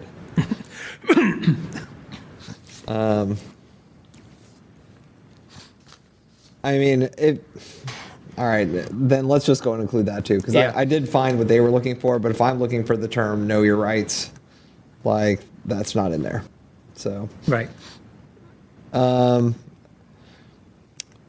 doke. So that is a 67.7. So I'll add a 67.7 violation to my motion for lack of inclusion of the "know your rights" language on the online version of the agenda.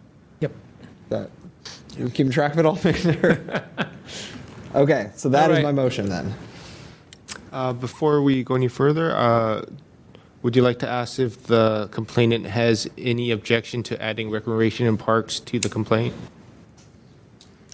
Sure, Mr. Borden? No complaints. All right, thank you. He's fine with it. Okay, and so, So I've made a motion, but I don't. second. Any public comment on the motion? Seeing none?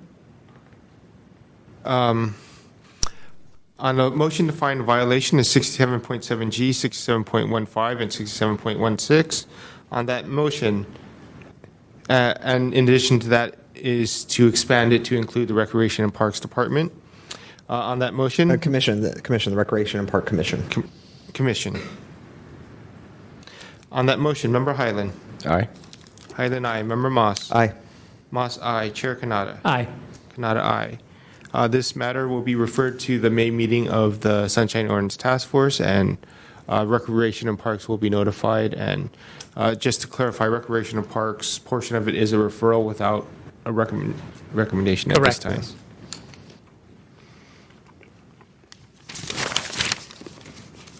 Okay. Next on the agenda,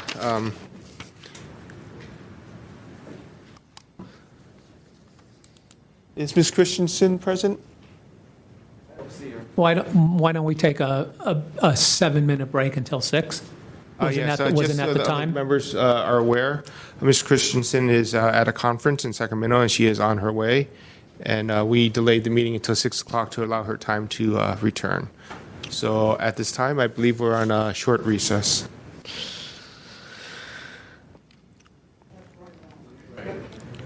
We're back on the record. Next on the agenda is item number 9, file number 16109, hearing on the status of the order of determination, complaint filed by Mike Black against Animal Care and Control for violating Administrative Code Section 67.21D and 67.24I by failing to respond to a public works request in a timely and complete manner, and withholding records and not citing an appropriate provision of the Sunshine Ordinance. Right, and it's here because, This matter was heard by the task force and referred to the Compliance Amendments Committee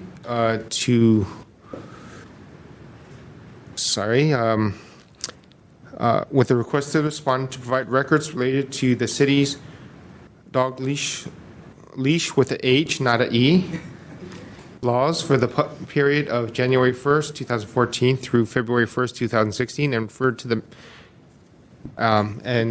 referred to Compliance Amendments Committee. Right. And just for the record, I would like to note that we will be making corrections to the order of determination and to the minutes to reflect the change of leash to leash as in a dog leash. right, correct. Okay. Do either of you remember this well enough to walk me through the decisions on the finding of violation? Because it seemed like there was some disagreement about one of the potential violations. If you don't remember, that's fine. Yeah, We can- off the top of Give me a quick moment. Yeah, this is one where it looks like that there was a majority who voted for violations of 6721 and 6724, but then there was a 6726 that split 4-3 and failed. The one that failed is regarding the provision of unredacted license.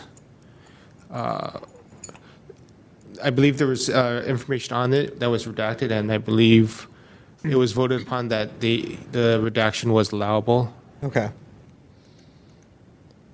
Okay. Okay. Yeah, so, Mr. Black, let's, well, I mean, have you gotten the information from animal control? Well, last year, after months of fighting to obtain such records from Animal Care and Control, I was finally provided copies of emails from residents complaining about dogs off leash. Susie Pugh had emailed ACC on September 25th, 2014, Robert Call on November 4th. On February 9th, 2015, Chris Sinton complained of dogs being walked off leash in his neighborhood. And Christina Gallardo emailed ACC on October 28 and 29, 2015. Bitterly complaining and demanding ACC do their job. She'd been trying for a year to get the problem addressed. On January 7, 2016, Helena B. expressed her fear of the dogs off-leash in Bernal Park, and Owen Davies emailed his complaint on February 22, 2016. What I have never received is a single record of any response by ACC to any of these complaints. In the beginning, when ACC thought they could mollify me with words instead of actually enforcing the city's leash law, even I received a written response or two to my emailed complaints. Where are the responses to the emails I've just itemized? And where's the email referenced in ACC record number V14-012-784? Then there are those statements of decision, letters written on Animal Care and Control letterhead and addressed to ACC personnel from the hearing officer reporting his official findings from the vicious and dangerous dog hearings that are scheduled for every Thursday. And yet the set of these formal official ACC records I've been provided is woefully incomplete. The entire first 6 months of 2014 are missing, and the custodian of record claims to have no record of even the September 4, 2014 hearing I showed her an ACC record for. Whether or not ACC has any other responsive records rests at this point largely on the question of how much one trusts the custodian of records. And this gets us to the real crux of the matter. Public access to public records ultimately comes down to the credibility of an agency and its personnel, whose word the public is expected to take as solemn truth with regard to records of the public's business. And that's precisely what no person can reasonably be expected to do in this case. I have already documented to the task force in great detail ACC's malfeasance, including the misrepresentations and false statements of its current custodian of records. I draw your attention now to only one item, the way in which she produced email records prior to this hearing. She promised the task force she would immediately produce these emails 3 months ago, and then had to be ordered to do so on February 1st, 2017. The very late delivery of the whole lot just 2 weeks ago is, among other things, in direct violation of Section 6725D's rolling basis, which requires that records be provided the same day they're found. And this act of bad faith was committed with the task force breathing down her neck. Such contempt for the law is breathtaking and makes it impossible to believe anything she says with regard to what records ACC has or does not have. Thank you. Respondent, please. As to the records that the department was supposed to provide, what has been... Bear with me. I have to get my equilibrium off of after that. I don't very much appreciate being called a liar. And I say that directly to whoever wants to hear it. It's appalling that I have to sit here and have this man impugn my character. I have been at ACC for 6 months. His first records request came in February of 2016. I was nowhere near the organization. I have done my best to get him his records. The records he's complaining about, the vicious and dangerous records, I voluntarily gave them. I looked, I said, when I came into this role, I think those are responsive. I think we should give them. The custodian of records before me didn't do that. And yet, I'm sitting here and being called a liar because he doesn't get every single one that he thinks may have happened. And in fact, when I got to ACC, I couldn't find 6 months worth of records. I'm not required to make that up, make them up. I'm not required to rewrite them. I'm giving you what we have. I'm giving you what there was to find. I did a diligent search in part of this process. ACC's entire computer system was changed out. We lost records in when that occurred. We're still reeling off of records in other venues that we can't find. That is not something I have control of. It doesn't make me a liar when I'm unable to produce them as quickly as I thought that I could. I gave records starting in January.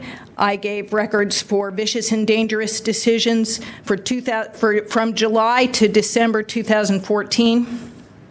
It's July to November, sorry. From January through, I believe, December 2015, from January to December 2016. Vicious and dangerous hearings are not held weekly. I don't have a list of when they were held. This is a vicious and dangerous hearings are conducted by a contract officer that comes in and hears them.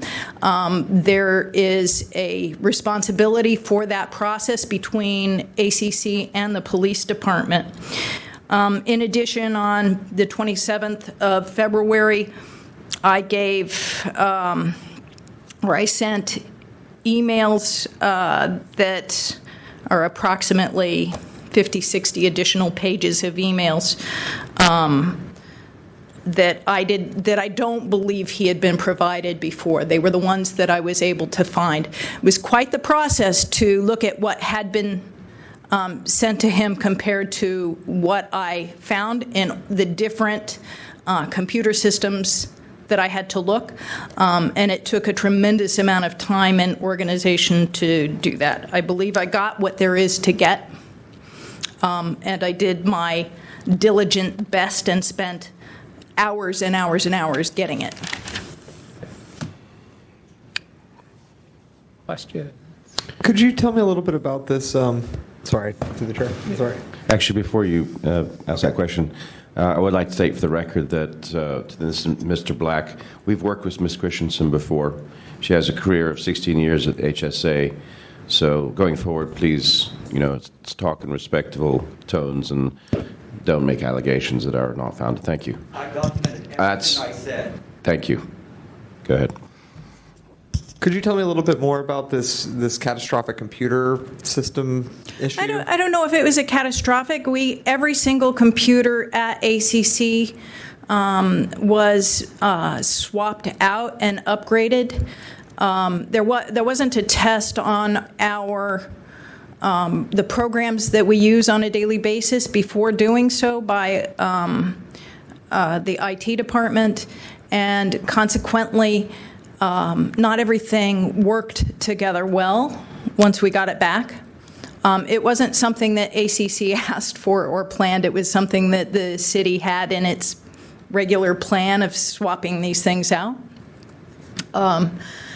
As a result, we weren't able to go back, for instance, to the beginning months of 2014. The computer system, in some computers I'm able to do that, and some I can't.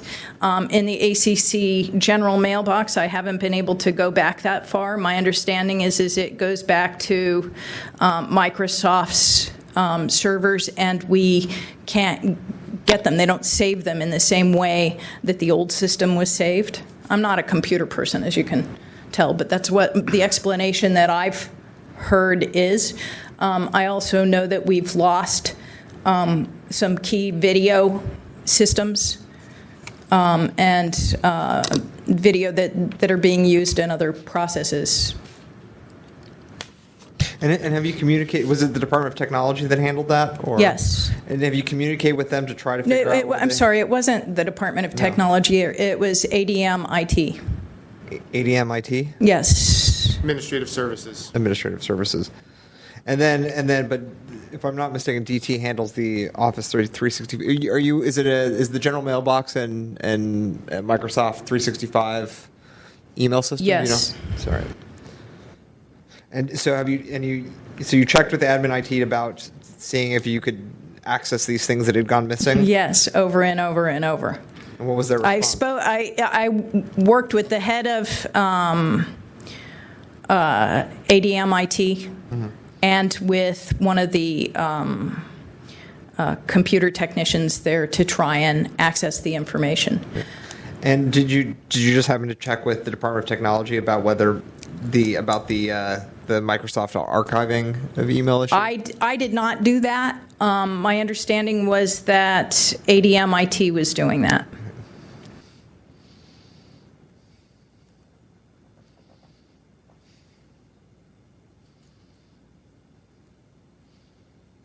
That's all I got for now. Okay. I have a question on the emails that Mr. Black did receive with the complaints from people regarding issues. Were there responses by Animal Care and Control? And if so, why did he not receive those? I don't know that there was a written response to the email itself. I don't know whether there was one. Typically on those kinds of complaints, they go to our dispatch officers and then to the animal control officers, and we'll send somebody to check out a neighborhood.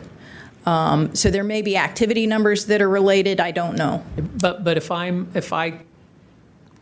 send in an email and complain, how am I communicated with that the issue has been addressed? I can tell you what I would hope, and I could tell you what Human Services would do, but I don't know that I can tell you as a standard what ACC would do. I would think that there would be something written on it, and I would think that he would have it from the pulls that we made, but I don't know that it was there. I didn't look. Okay. Just to follow up on that, is there, you said there might be some action items, action numbers, or case numbers? So when we send out an animal control officer, when a complaint comes into us, an activity number is created, and then it tracks what happens with that complaint. But I'm guessing in the system you have, it doesn't necessarily correlate to that email that came in. That's right. So those emails maybe go in a folder as far as complaints, general complaints, or just? I think that I'm not even sure that they were in a folder.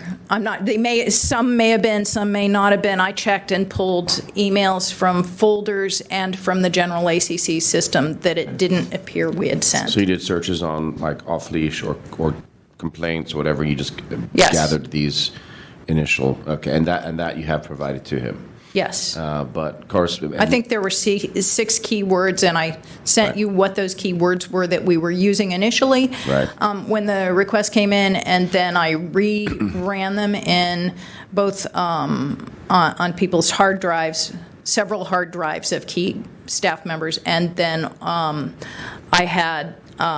So this isn't even off a server. You're going to individual workstations. I'm going to individual workstations to look for them, and then individual workstations to access the ACC mailbox. Okay. So there's no centralized database? No. Well, there's a centralized database for animal services, and everything is wrapped into that database. Right. But except the email system. I just want to make sure I understand what I heard. If there's a complaint, there's a complaint number issued. There's an activity that ends up being responded to, and there's an activity number. Okay, so for the dates requested, you said you searched on keywords.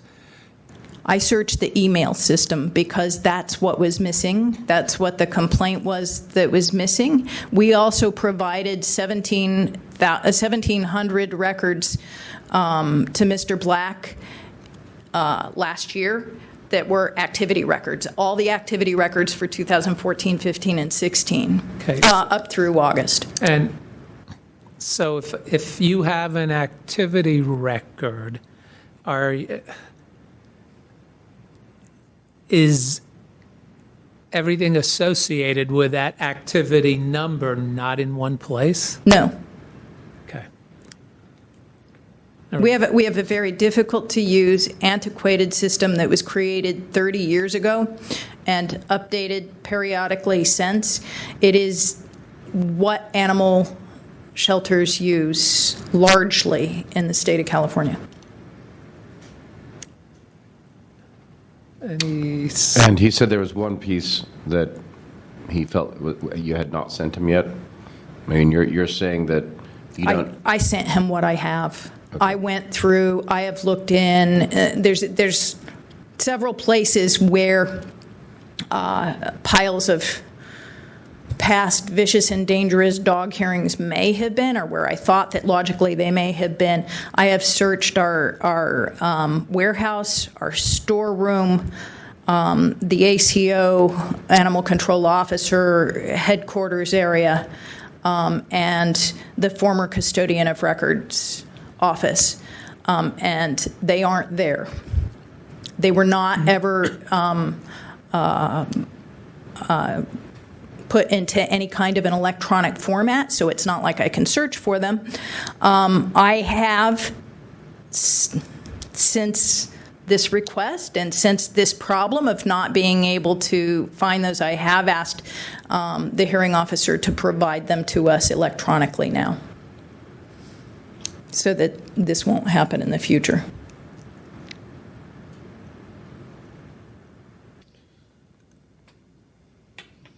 And so I think when we last met at the full task force, you're going to provide these documents on a rolling basis.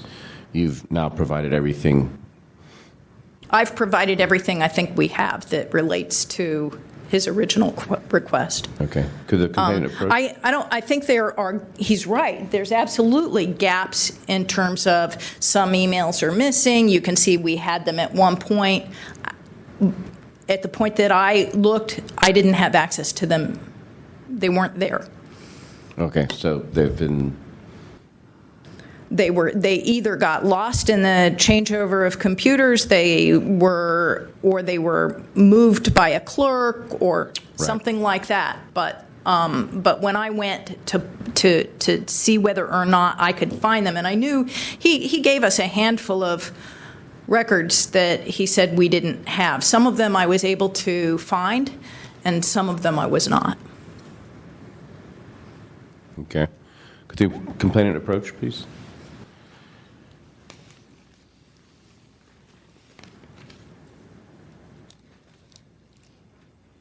So specifically, what do you think is still missing?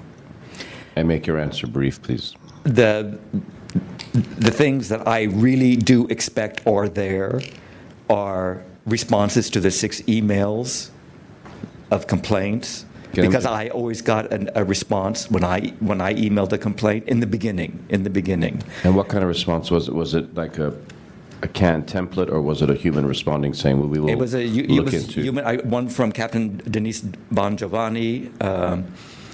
And your responses were in the last, 6 months? Or going back further? How long have you been? This is going back to when I was getting these responses was 2014. So in the last 2-3 years. Okay. Yeah. All right.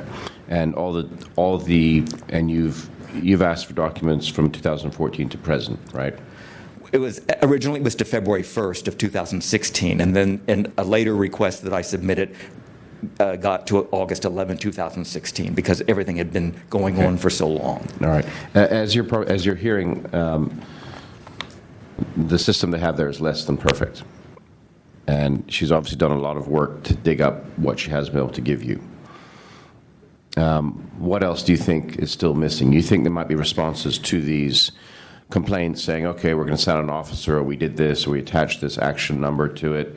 That's what you're looking for. That kind of thing, as well as something even more beyond that is possible, because I know in my case, again, now that I'm in the records that were just produced 2 weeks ago, but were promised some time ago, there's a whole train of emails with ACC employees discussing the problem that Mr. Black is becoming.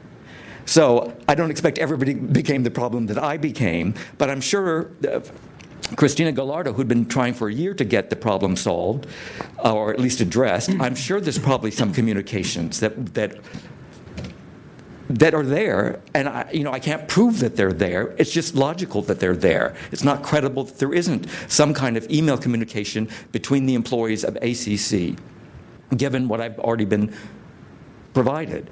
And there's also, I would just mention, this is a very specific email that is in fact I mentioned this at the hearing on February 1st.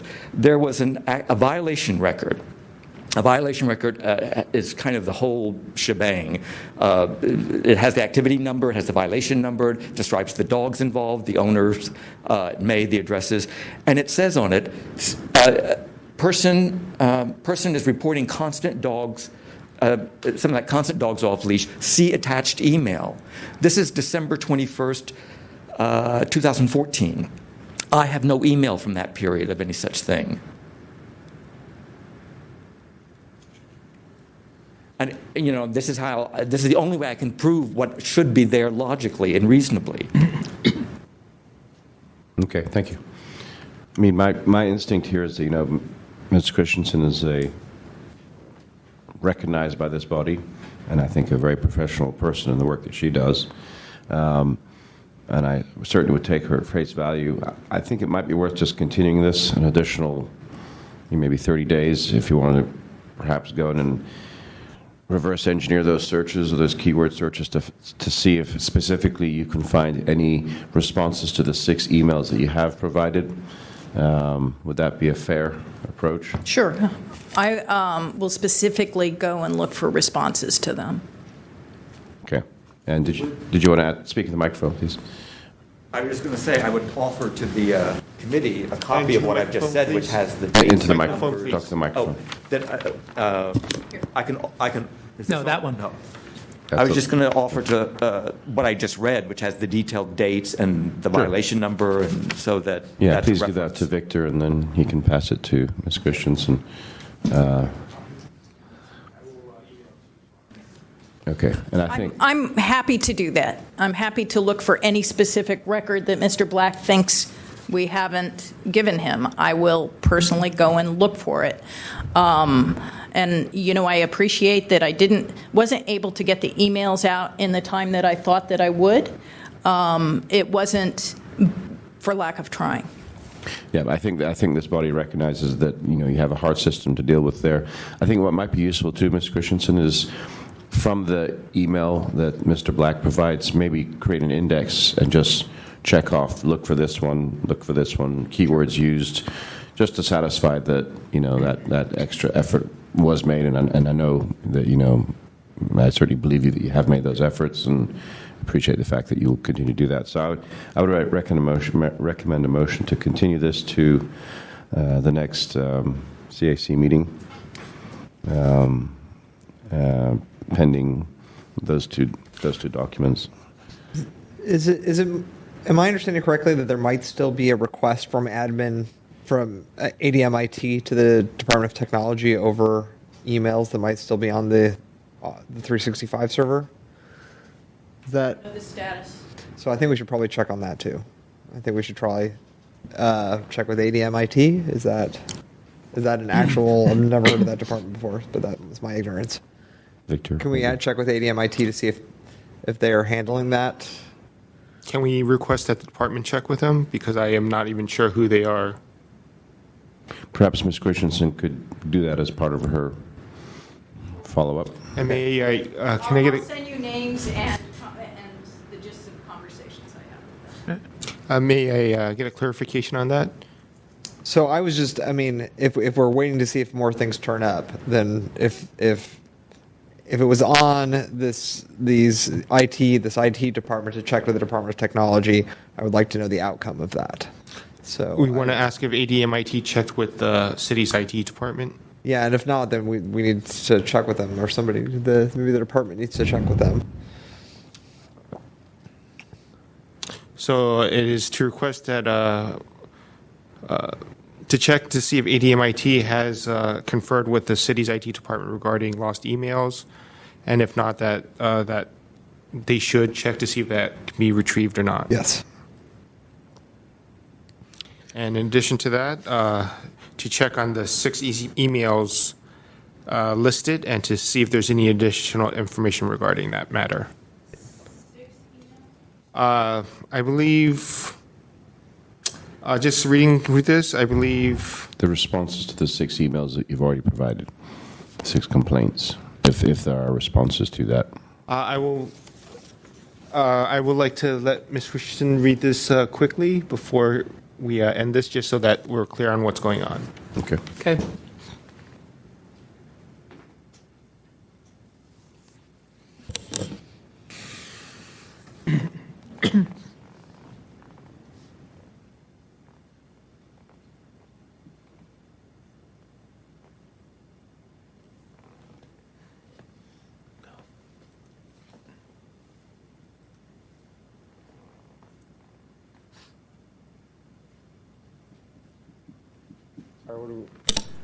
We're allowing Ms. Christian to review the Okay, got Yeah. the correspondence, just to be sure that we're Right. clear on what's. Right, and Ms. Christian, Victor will forward that to you also. Yes. It's just it wasn't, on a quick review of it, it was listing dates and people, but I'm not sure how clear it is, if it's descriptive enough to find the original emails. Yeah, I've got the people and I've got the dates they sent their information. Okay, I believe she has the information. Great. I will forward her a copy. Great.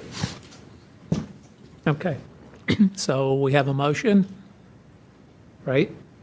Was seconded. The motion is made by Member Moss. I assume that Member Highland will. I think I made the motion. I think I made the motion, and I seconded it. I think it was the other way around. And I believe the motion was initiated by Member Highland, but then we got into additional discussions. okay. So, So I accept the amendment, which is for Ms. Christensen to also check with Department of Technology to see if, if that request is still in place and what comes of it. Okay. I believe that motion's on the floor. If you'd like to take public comment. A public comment on the motion. Seeing no public comment, let's vote. On that motion, Member Highland. Aye. Highland, aye. Member Moss. Aye. Moss, aye. Chair Kanata. Aye. Kanata, aye. The motion passes. The matter will be continued, and just so everyone is aware, that will be on the second Tuesday of May, which appears to be May the 8th. Notice of hearing will be provided. Okay, next item. One moment.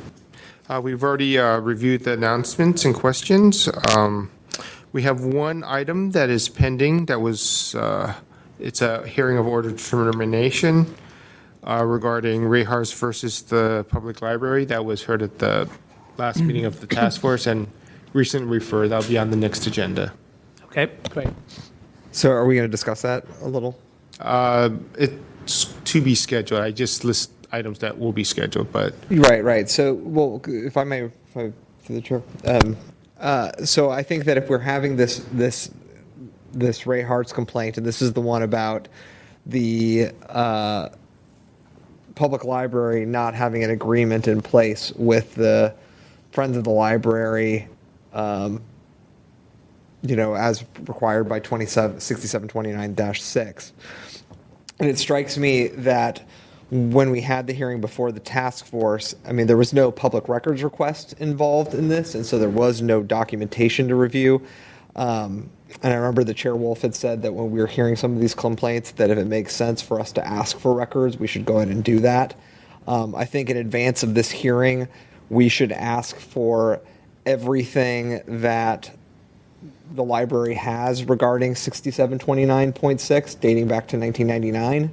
Or as far back, what's older, 1999 or the Friends of the Public Library? I believe in the order, we're requested to review the draft MOU that they're working on that includes this language between the Friends of the Public Library and the Public Library. Yes. So what I am interested in, though, is that, so we found that they didn't have this at the time. I would be interested to know how far this goes back, like whether this had ever been in place, because I feel like we ruled on somebody just saying, we don't know, we're going to keep looking, maybe there's something, or no, there's not. But if there had ever been something, I would like to know. I don't know if you guys don't. I haven't seen the order of determination, so. I had thought that the library admitted that they never had a formal agreement. That's my memory of it. They danced around it a little bit, saying they had something in the works that encapsulated that, but no, they really hadn't. So, just to give you some history, Mr. Hartz and others have been after this smoking gun for many years. yeah. And I think he finally got it.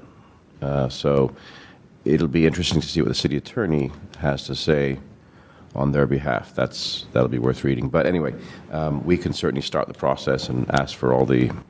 My worry is that there is some record somewhere in which the city attorney may have advised the library not to enter into such agreement. And I would like to know if that is the case. Even though we're looking at compliance and stuff and that the violation was already found, it would be helpful to know, because we weren't really prepared to look at a big thing of records, and they didn't voluntarily give us anything at that time. Their letter was very vague, and it was only during our questioning that they said, oh, well, there's not something in place, we're working on it. I do find, I guess to an extent, the fact that Ray Hartz and Mr. Warfield didn't find this maybe shows that people hadn't noticed it, but I really do find that this thing has been on the books since 1999, that nobody ever noticed it with this agreement. I would just like to know. And so you want to put in a records request for any contractual documents between Friends of the Public Library and the library? I would like to see any documents related to 29-6 that they might have. If they don't have anything, they don't have anything. But if there was a discussion of 6729-6 between 5 years ago between the city attorney's office and the San Francisco Public Library, in which... Including redacted documents. Yeah. Just to see if there's... Yeah. So if there's something, there was some legal advice that they're not giving us, I would like to know. And who knows? It may raise to the level where we need to send it back to the task force under a willful thing. Now that if more information comes to light, but this is a very complicated coming up, because we're also going to have to figure out at some point how the Sunshine Ordinance applies, to the Friends of the Public Library, right? And also, we need to sign that agreement, and then it would start to apply to them. So it would. They violated it for however many years, right, and it's not going to apply retroactively.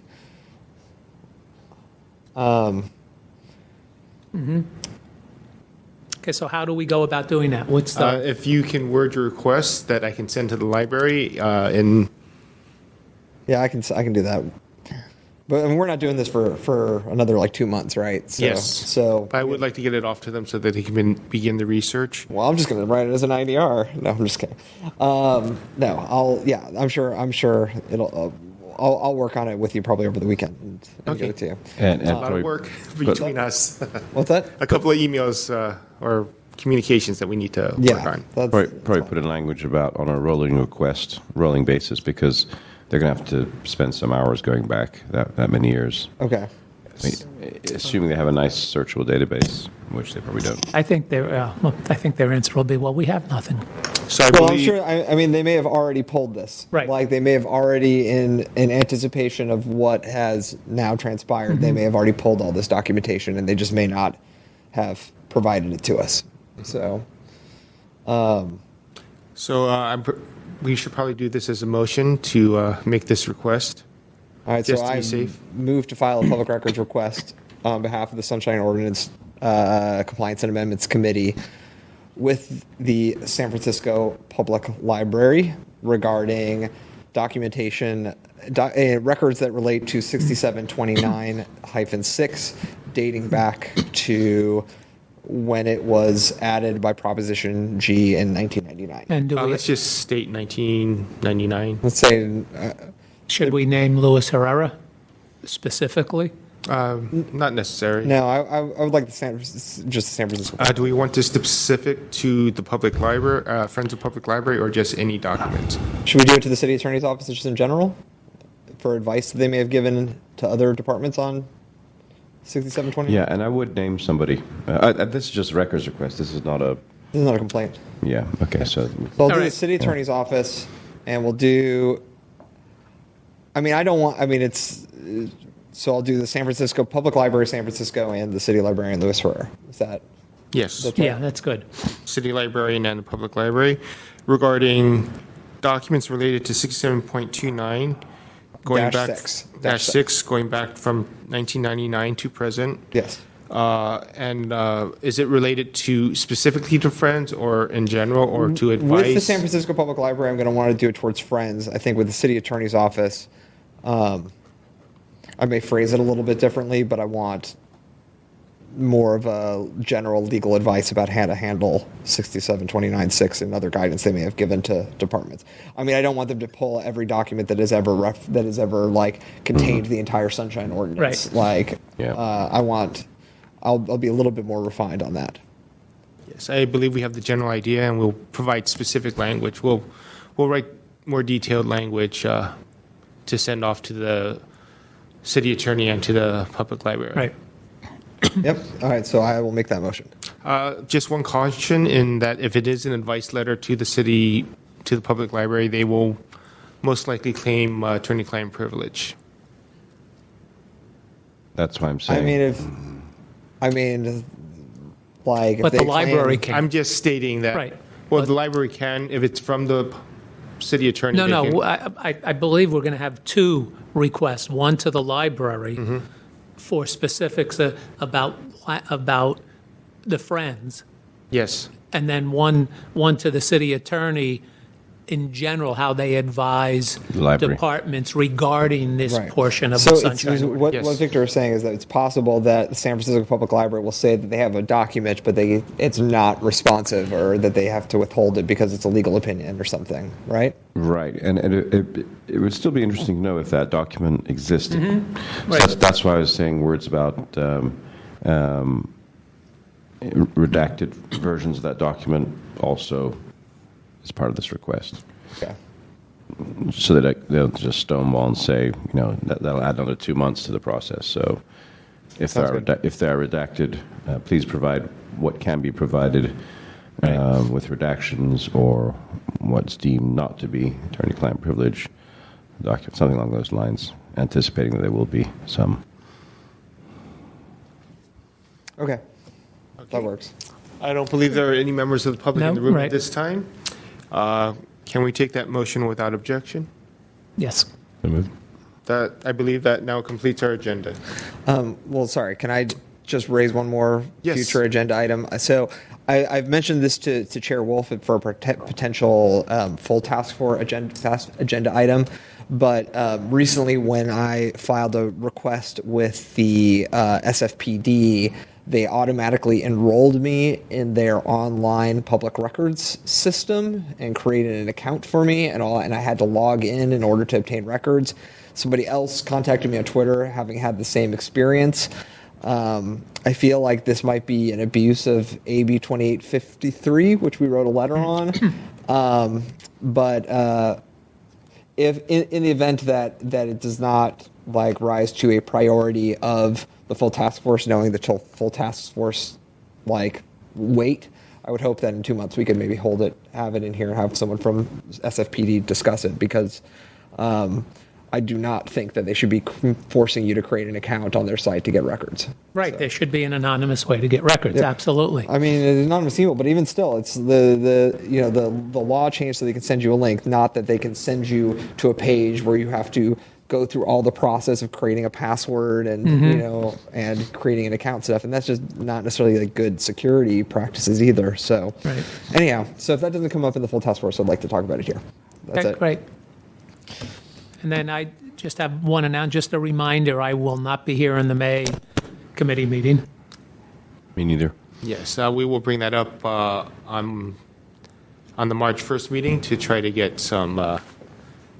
Actually, if that is the case, the majority of the members are not going to be here for these continued matters. I just wanted to bring that to your attention.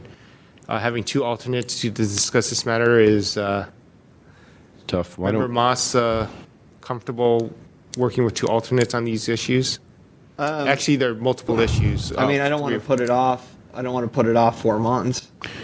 We could have a special meeting, let's say in June, of this task force if the rooms are available and if you have the time. Yes. Well, I mean, if we can work it out. Maybe we can postpone a week or A week either way or something, yeah. I mean, Or reschedule? I'm gone, I leave the day after the May full meeting and don't get back until the 22nd. must be nice. Hey, it's Italy. Yeah, I was just going to say, I figured it had to be Europe somewhere. Okay, so you're gone pretty much first 3 weeks of May? Yeah, I'm gone Okay. When are you back? 22nd, which is a Monday. How about 23rd, Tuesday? Back into it. Back into the saddle. Is there another subcommittee meeting on that day? The Complaints Committee meets at 5:30 on that day, on the 22nd. And who meets before? Not the 22nd, you got to go to the 23rd, right? Oh, Tuesday the 23rd. The Complaint Committee meets on the fourth Tuesday of the month. So they Yeah. meet at 5:30. There's a fifth Tuesday. That will most likely be open, but